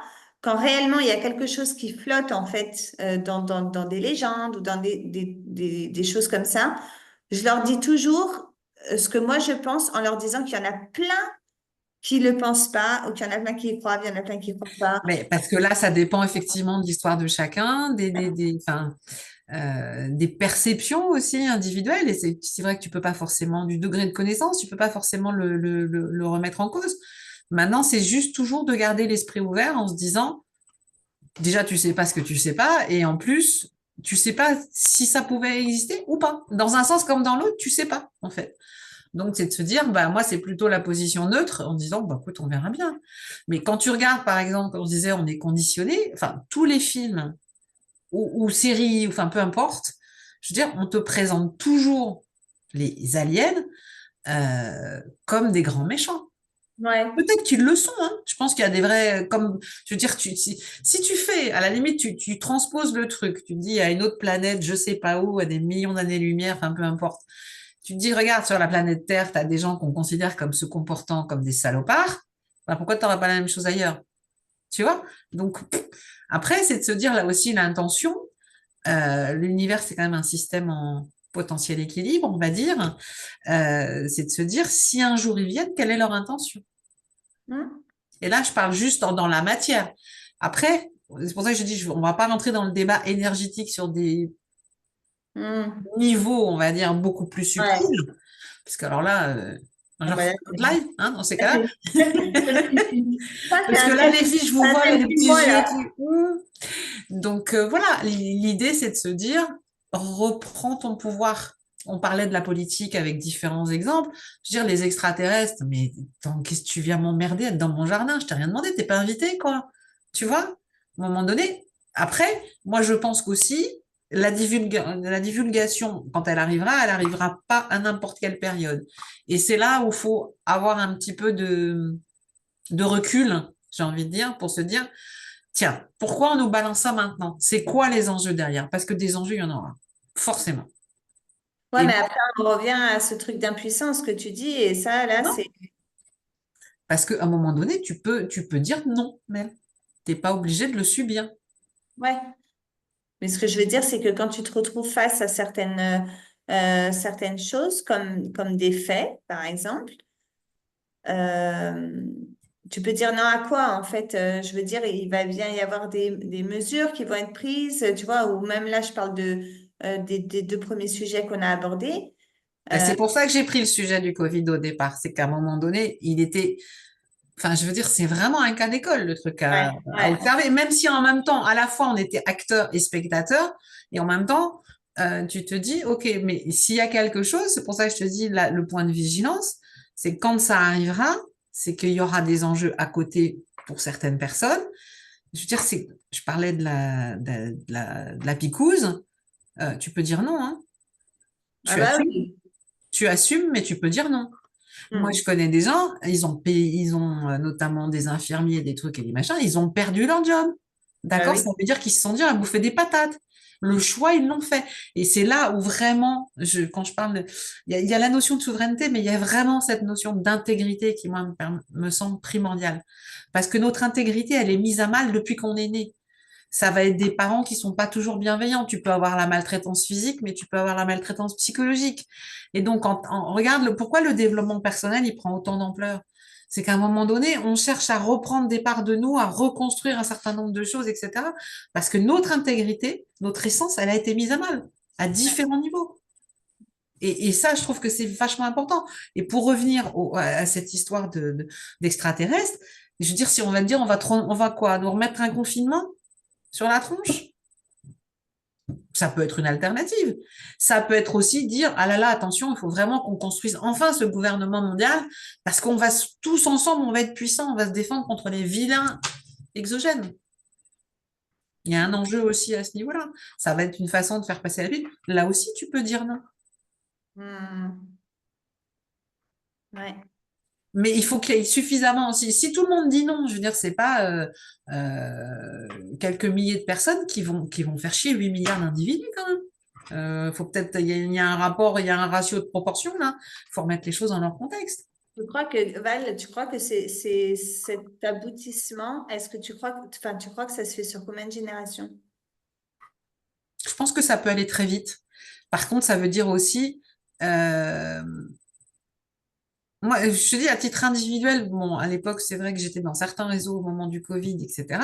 Moi, j'ai souvenance, je pense que ce qui m'a le plus touchée, très honnêtement, c'était vraiment, et sans prétention aucune, mais je savais que j'avais raison de toute façon, de par mes connaissances, de par plein de choses, je savais que j'étais dans le juste, si tu veux. Et la violence avec laquelle ça n'a pas été reçu, on parlait une fois des blessures de rejet, etc. Tu te dis, putain, on se le prend dans la tronche, mais d'une force, si tu veux. Et le but, là aussi, c'était pas d'avoir raison, c'était juste de dire aux gens, mais vous voyez pas le truc arriver, quoi. Ouais, je sais. Hmm. Et quand des fois je parle d'autres sujets là aussi, je dis attention, attention. Après, les gens, je me dis, je veux pas sauver le monde, hein, j'ai aucune intention à ce niveau-là. C'est juste de dire, voilà, je vous donne des billes en fonction de votre histoire, de votre vécu, de votre ressenti, qu'est-ce que vous en faites? Parce que je pars aussi sur des faits à un moment donné, tu vois. C'est pas moi qui pars dans mes délires toute seule. Hmm. La chance que j'ai peut-être, c'est de connecter les points très vite. Et quand il y a une info qui tombe, je la relis avec, si c'est un peu le disque dur, et je fais la connexion aussi dans mon cerveau en disant, tiens, ça se relie avec ça se relie avec, clac, clac, clac. Et donc, je propose potentiellement en disant, peut-être là, il y a un truc à regarder. C'est tout. Et pour toi, qu'est-ce qui pourrait simplifier un petit peu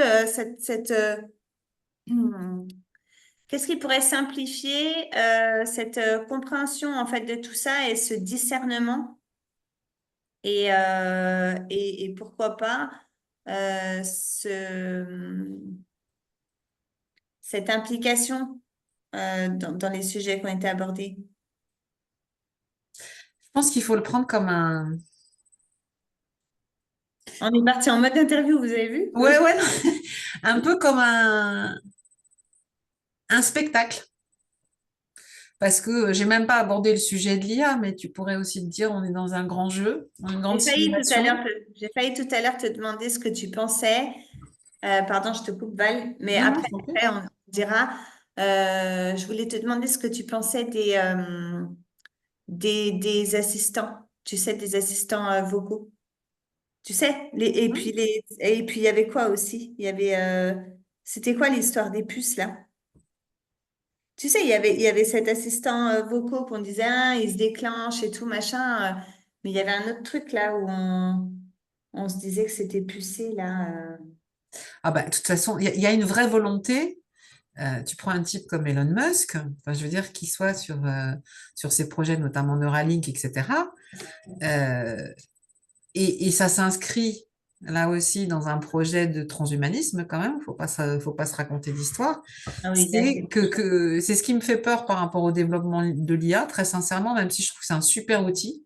Ouais. Je pense qu'aujourd'hui, l'humanité n'est pas suffisamment mature pour pouvoir le générer. Aujourd'hui, tu as plein de formations, tu le vois dans le milieu de l'entrepreneuriat, des gens qui disent faites avec l'IA, machin, etc. Tu as même des gens qui commencent à dire oui, mais l'IA, ça devient une extension de nous-mêmes. Moi, je souscris pas à ces discours. Après, chacun fait son expérience. Non, l'IA reste une machine.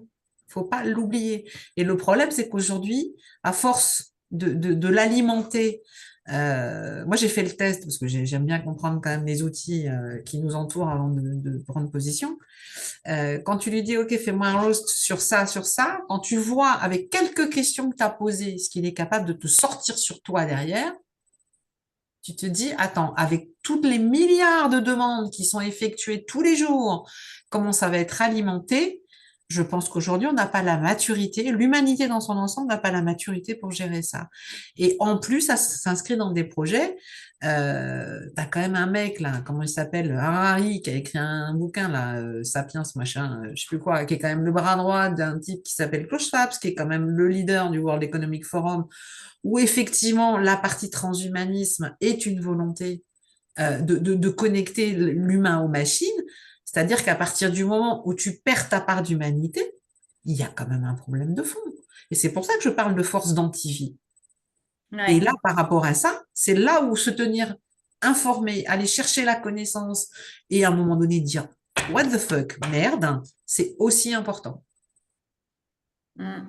Parce que Tu- l'IA, mais moi la première, hein, je m'exclus pas du tout du lot hein, quand je dis ça. Je veux dire, j'ai juste fait le test, je me suis amusée. Et quand tu vois et quand tu fais les requêtes sur ChatGPT, etc., tu te dis ChatGPT, c'est mon ami. T'as quand même des gens qui commencent à se suicider parce que l'autre, elle voulait pas se marier avec lui. C'est une intelligence artificielle, c'est pas un être humain.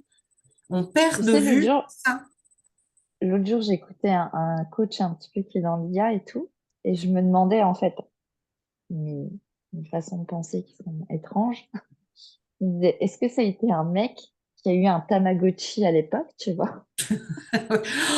Je me suis bagarrée avec mes gamins, moi, je dis, c'est quoi ces Et conneries? jusqu'où il l'emmenait, tu vois? En fait, je me disais, est-ce que c'est un gamin qui a joué avec un Tamagotchi un jour, tu vois? Parce qu'il parlait de l'IA un petit peu comme ça, tu vois? C'est une extension de nous-mêmes, ça peut devenir un ami et tout. J'étais là, waouh, Mais il y what en a de the plus en plus, fuck, Charlène. tu vois? Il y en a de plus en plus. Bah, c'est Et marrant. aujourd'hui, en plus, et là je me méfie des dérives du dev perso, c'est qu'aujourd'hui on te dit l'IA, ça va être ton double quantique, ça va te permettre la montée en 5D, machin, enfin tous les délires New Age qui sont véhiculés. À un moment donné, moi je mets un warning. Par contre, je dis attention danger. Après, Ouais. là C'est pour aussi, ça que je je me dis suis les choses, demandé les gens le prennent, l'entendent ou pas. si ça avait été un enfant qui avait eu pour ami pendant son adolescence juste un Tamagotchi, du coup, tu vois? Ouais, c'est vrai. Mais vous l'avez vu le film AI de Spielberg? Non, je Il crois est, pas. Non, celui-là, j'ai pas pu, je crois pas. il est très très vieux ce film, hein. Moi, je l'ai regardé quand Ah, j'étais je petite. l'ai vu il y a longtemps, je l'ai vu il y a Ah, il longtemps, est mais très je vieux, crois hein. que je me souviens très peu du truc en fait. Ouais, comme ça me dit rien. C'est pour ça que je. Ah ouais? Eh ben, ce film-là, je l'ai vu quand j'étais petite, je sais pas pourquoi, dans une VHS, hein. Il m'a traumatisé ce film. Je l'ai plus jamais revu, hein. 2001, c'est impossible. C'est pas possible. C'est pas possible que c'est 2001 et ça doit être une. une reproduction, j'en sais rien, mais c'est pas possible. C'est bien plus tôt. Moi, je devais avoir même pas 10 ans, hein, à mon avis, quand je l'ai vu ce film. Et il m'a traumatisée. Pourquoi? Parce que c'est un enfant en plus. Hmm. Ils avaient fait un enfant, en fait, avec l'intelligence artificielle. Et à un moment, je vois une scène, je sais plus pourquoi, hein, mais le gosse, je m'en rappelle, ils sont dans un parc. Ils sont dans un parc, il y a de l'herbe, et hop, il tombe. Tu sais, et je sais pas, il se met à déconner, tu sais, et il fait comme ça, il se met à bugger, tout ça, et il tombe. Et je me rappelle que ça m'avait traumatisée. Mais ça, pour moi, j'ai cru que c'était de la fiction. Et quand c'est sorti l'IA, là, ces dernières années, hop, j'ai fait le lien avec ce truc et je me suis dit, mais ça fait combien de temps, en fait, que ça, c'est en prep, tu vois, et que ça, en fait, ça existe depuis tellement longtemps, parce que j'ai vu ça quand j'étais petite. Et, Mais tu sais, mais juste, je me permets juste de t'interrompre. Quand un outil comme ça arrive au niveau du grand public, dis-toi bien ouais, que ça fait déjà des décennies qu'au niveau militaire, ouais. il est utilisé, hein. Ouais. Et c'est marrant, enfin, c'est marrant, c'est pas marrant du tout, hein. Mais quand c'est marrant, Charlène, que tu aies dit ça là, et que vous ayez dit ça, en fait, c'est pour ça, des fois, je me dis, Mel, sois sûre de toi, parce qu'en fait, des fois, je pense des choses et après, j'apprends qu'en fait, elles se disent et j'apprends, tu vois ce que je veux dire? Vu Hmm. que je suis rien, en fait, bah, des fois, moi, je pense des trucs et Non, quand. mais je peux pas te laisser dire ça. Tu peux pas dire je suis rien. Si, justement, tout ce que je t'ai dit là, c'est qu'à un moment donné, tu es puissante, tu as ta souveraineté et ton Non, avis, il pardon, compte. du verbe suivre, du verbe suivre. Ah ouais, parce que Ouais, je là, ne non, moi, je réagis direct, sinon, tu vois, c'est plouf. ouais. Non, je suis pas les choses, mais tu vois, Charlène, c'est marrant parce que quand c'est sorti l'IA et que Johan, il a commencé à me poser des questions là-dessus, moi, tout de suite, quand c'est sorti l'IA, j'ai fait, ma première branche, c'était, mais alors là, il y aura les psys, là. Salut, en fait, il y aura plus de psy, en fait, parce qu'en fait, avec l'IA, bah, tu as ton psy, en fait, sur toi. Et tout de suite, bing, le rebond, c'était, oulala, mais t'as plus d'amis non plus. Et j'ai mis en garde Johan tout de suite quand il a commencé à me poser des questions sur l'IA. Maman, t'as vu l'IA, tout ça? Je fais, alors, Johan, attends, là, faut que je te dise quelque chose. Euh, Mhm. j'ai dit, attention, Johan, si un jour tu manipules l'IA, tu vas voir, ça va être un échange familier. D'un coup là, bim, elle va te connaître, elle va savoir machin. Et Johan, je lui disais, j'en suis sûre qu'il y a des gosses là déjà que leurs parents savent pas du tout ce qu'ils sont en train de faire avec leur PC et qu'en fait, ça fait des mois et des mois déjà qu'ils entretiennent une relation amicale ou amoureuse avec l'IA en fait. Bien sûr. Et j'ai dit ça Mais à Johan il y a Mm. longtemps. Donc, tu vois, vous dites ça, voilà. Mais c'est vrai que c'est comme tout. En même temps, c'est un super outil. Et ça, je sais. Mais c'est comme quand Internet est arrivé, si tu Ouais, veux, mais tu c'est vois. fait exprès. Ouais. Mais je pense qu'aujourd'hui, quand je pense qu'on manque de maturité, c'est que oui, t'as tout. Après, tu as aussi t'as Internet, mais tu as aussi le dark web. Tu vois? Donc, tu as tout un tas de saloperies qui s'y passent. Et l'IA, aujourd'hui, ça va encore plus loin, à mes yeux, dans la démarche, parce que comme c'est une intelligence, alors déjà, moi, opposer intelligence artificielle, pour moi, c'est antinomique, mais bon, bref. Tout au moins, c'est comme c'est alimenté et que c'est génératif, si tu veux, plus il y a de requêtes, plus enfin, Ça ce s'alimente. programme, parce que c'est un programme à la base quand même, va être enrichi. Et à un moment donné, un des pièges, c'est qu'il va avoir une capacité de réponse et une vitesse de réponse qu'aucun humain ne pourra égaler. Parce qu'avec tous les process qu'il va y avoir, ça va aller beaucoup plus vite. C'est pas pour rien qu'on commence aussi à faire flipper les gens en disant il va y avoir 300 000, 3 millions, 3 machins d'emplois qui vont être supprimés parce qu'ils n'ont pas de valeur ajoutée. Les gamins, quand tu vois que les relations hommes-femmes n'ont jamais été aussi délicates, on va dire, et qu'il y a beaucoup d'isolement quand même qui se passe, tu dis les gamins là aussi qui sont en mal-être, qui sont pas bien, qui sont en construction, eh bien ils vont trouver refuge là-dedans. Mais au même titre qu'il y a certains gamins qui se sont réfugiés, alors je vais pas forcément me faire des potes en disant ça, et je mets pas tout le monde dans le même sac, mais tu as des gamins qui se sont réfugiés dans les jeux vidéo et qui y ont passé des heures. Moi, j'avais des gamins, une copine, des ados, mais le gamin, c'était Dr. Jekyll, Mr. Hyde, quoi. Quand il était sur son truc, il devenait fou au bout d'un moment. Il se mettait à brailler, tu comprenais pas ce qui lui arrivait. Et aujourd'hui, des gens qui se sentent pas bien, qui se cherchent, qui sont en quête d'identité, etc., ben, l'IA, elle va leur apporter des réponses. Mais tu as un vrai isolement et tu as un vrai risque de folie pour moi derrière, à terme.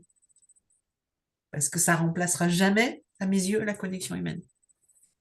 Ah bah l'affect, de toute façon, en plus, il y a eu des expériences scientifiques là-dessus, comme quoi l'être humain, il a quand même besoin de cet échange, Il cette a besoin de connexion. l'échange, mais à tout niveau, parce que tu as l'échange visuel, tu as l'échange Mm, tactile, tu as besoin de toucher. Tu as l'échange verbal, bien sûr, mais tu as besoin de toucher, tu as besoin de faire des câlins, tu as besoin d'avoir, oui, même l'échange avec les yeux. Tu vois, quand tu discutes avec quelqu'un, mm. enfin, t'es pas avec un robot qui est construit de toutes pièces. Et c'est aussi ce besoin de proximité, d'affection, etc. Il est primordial parce que sinon tu crèves. Il y a quand même des gamins. Moi, enfin, j'étais allée en Roumanie il y a très longtemps. Et c'était à l'époque encore de Ceausescu, donc ça remonte à quelques années. Et il y avait tout un tas d'orphelinats, notamment avec des bébés roumains. On en a beaucoup parlé à une époque parce que, bon, au niveau politique, c'était quand même un peu space là-bas. Et donc, tu avais tout un tas de gamins. Et les gamins, effectivement, qui étaient privés de contact, qui étaient privés de câlins, de caresses, etc., Et c'est ou cette ils crevaient, ou ils expérience-là devenaient fous, les ouais. gamins. Mm, mm. Enfin, je veux dire, et là-dessus, j'invente rien hein, quand je dis ça. C'est vrai que là-bas, c'était tellement prégnant, tellement flagrant, parce qu'il n'y avait même pas le regard, on les regardait pas. En fait, ils n'étaient rien. Tu vois, c'est la négation totale de l'être, quelque part. Bah, oui, je veux dire, il y en a beaucoup qui sont morts, qui sont devenus zinzin, comme on dit. Tu vois? Et, Et- pardon, Mel, ouais. Vas-y, vas-y, vas-y. Non, je disais, le piège de l'IA, c'est effectivement le risque d'un isolement. Parce que tu vas avoir quelqu'un, tu te rends compte, tu as une machine qui te comprend, qui te dit ce que tu as envie d'entendre, il n'y a pas de, entre guillemets, il y a pas de contradiction, il n'y a pas de friction. Mm. Ouais, puis même, je rejoins sur vu que tu fais des liaisons, c'est aussi un phénomène de destruction.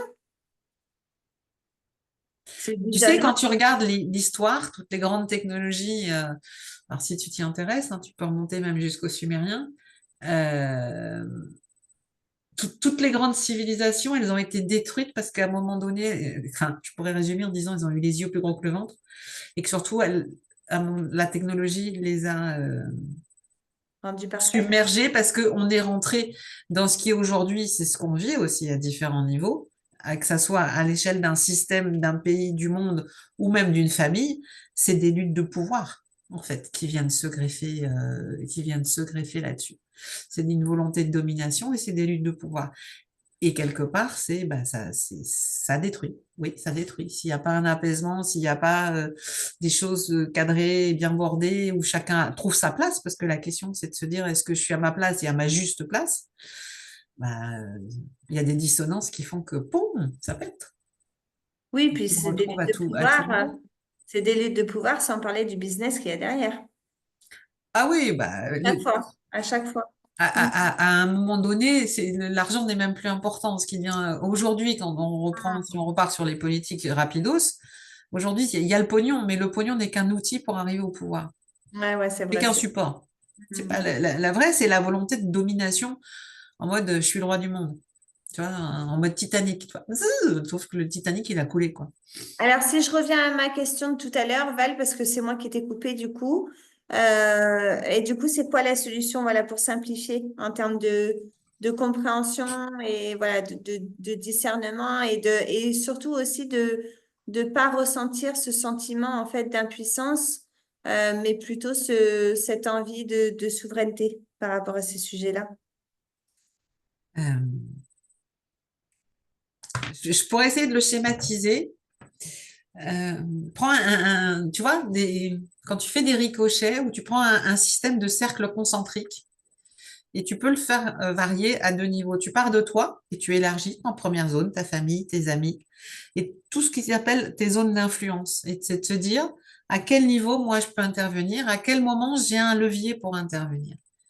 Et par contre, si tu n'en as pas, c'est de se dire, alors tu regardes au niveau mondial, bien sûr qu'il y a des choses sur lesquelles on ne peut pas intervenir. Donc tu te concentres sur tes cercles d'influence et te dire là, je peux avoir un impact. Et après, de ricochet en ricochet, je peux avoir un impact, mais je le ramène à moi, à un moment donné, à mes proches, et pas disperser. C'est important de se tenir informé. Par contre, moi, je dis toujours, les politiques, dans l'absolu, m'intéressent pas plus que ça, quoi. tu vois, tous ces gens qui sont aujourd'hui au pouvoir et qui se bagarrent comme dans un panier de crabes, c'est pas leur donner non plus de force et d'importance. C'est juste des entités qui sont en place aujourd'hui, dans 10 ans, on n'en sait rien, ce sera sûrement pas les mêmes, mais ils auront des fonctions similaires. Donc c'est plus le côté systémique de la chose, et c'est de se dire, moi là-dessus je peux intervenir, là je peux pas. Par contre, c'est quand je parle de zone d'influence, c'est aussi de se dire, tu me parlais de tes enfants, bah ton premier cercle, c'est je vais les informer, mes gamins. Tu vois, je vais leur donner des pistes de réflexion pour qu'ils puissent avoir cette ouverture d'esprit.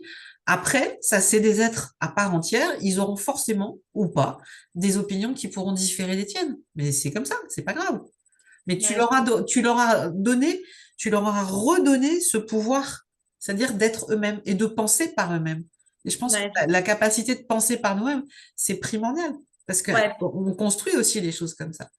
Et toi, Peut-être tu que. leur montres le chemin. Tu vois, on peut le voir par rapport à un gamin, mais dans un job, c'est pareil.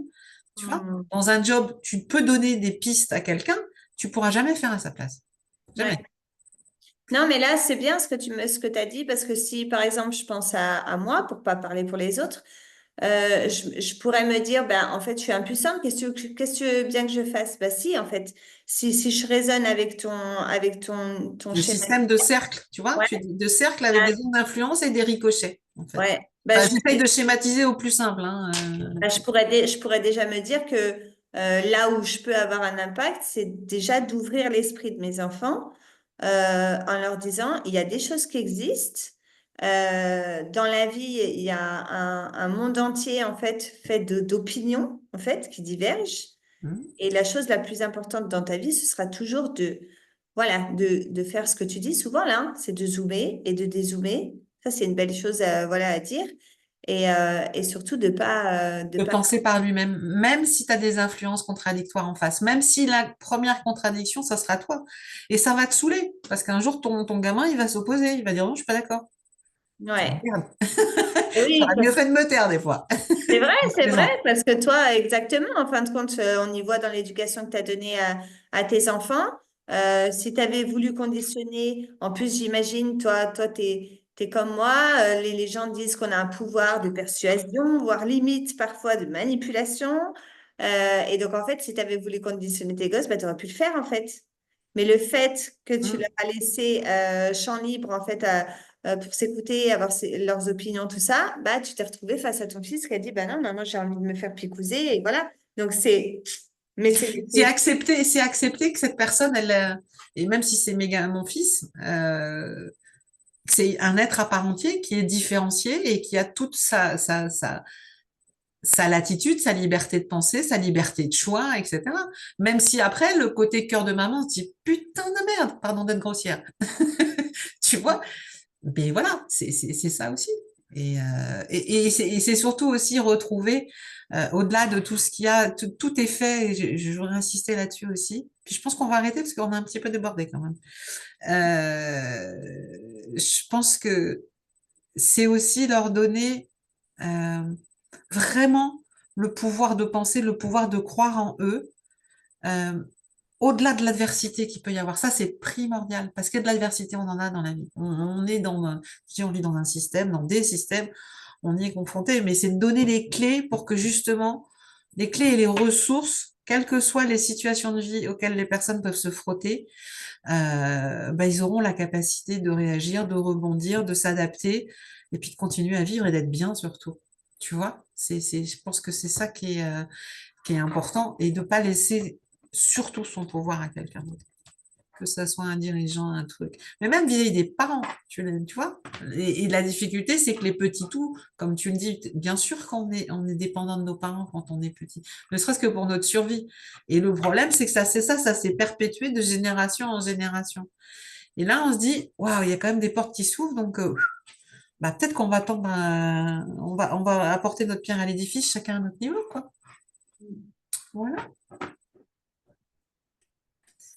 Donc, bravo, Val, super précieux ce que tu nous as proposé. merci pour ces échanges. Charlène, tu es toujours là ou tu fais dodo? Parce qu'il est tard peut-être un peu là quand même. On finit tard. Bah écoute, j'espère que vous aura intéressé, puis que les gens qui verront peut-être en replay auront aussi des intérêts. Moi, Je pense que ça va susciter quelques frictions si des gens le voient, mais j'aimerais bien voir les commentaires. Ça m'intéresse. Ouais, ouais, je pense. J'y répondrai avec plaisir. Parce que je trouve que c'est important de garder toujours l'échange quoi qu'il arrive. Même si on n'est pas d'accord, c'est pas grave. Ouais, ouais, c'est super bien. C'est super bien que ça soit accessible et que chacun puisse interagir aussi en dessous parce que voilà, comme tu dis, friction ou pas, en tous les cas, interaction, à mon avis, oui. Donc, ouais, faut pas hésiter à mettre des commentaires et puis à poser des questions. Et oui, oui, Val, Et puis sinon, bah, vous aurez les liens pour me retrouver parce que du coup, j'ai même pas fait ma promo, mais c'est pas grave. Si vous voulez me contacter, on mettra les liens sous la vidéo. Voilà. exactement. C'était pas l'objet, c'était plus d'avoir un éclairage un petit peu différent. C'était l'objectif de ces échanges. Merci Top. beaucoup. Merci, Val aussi. À Merci. bientôt. À bientôt.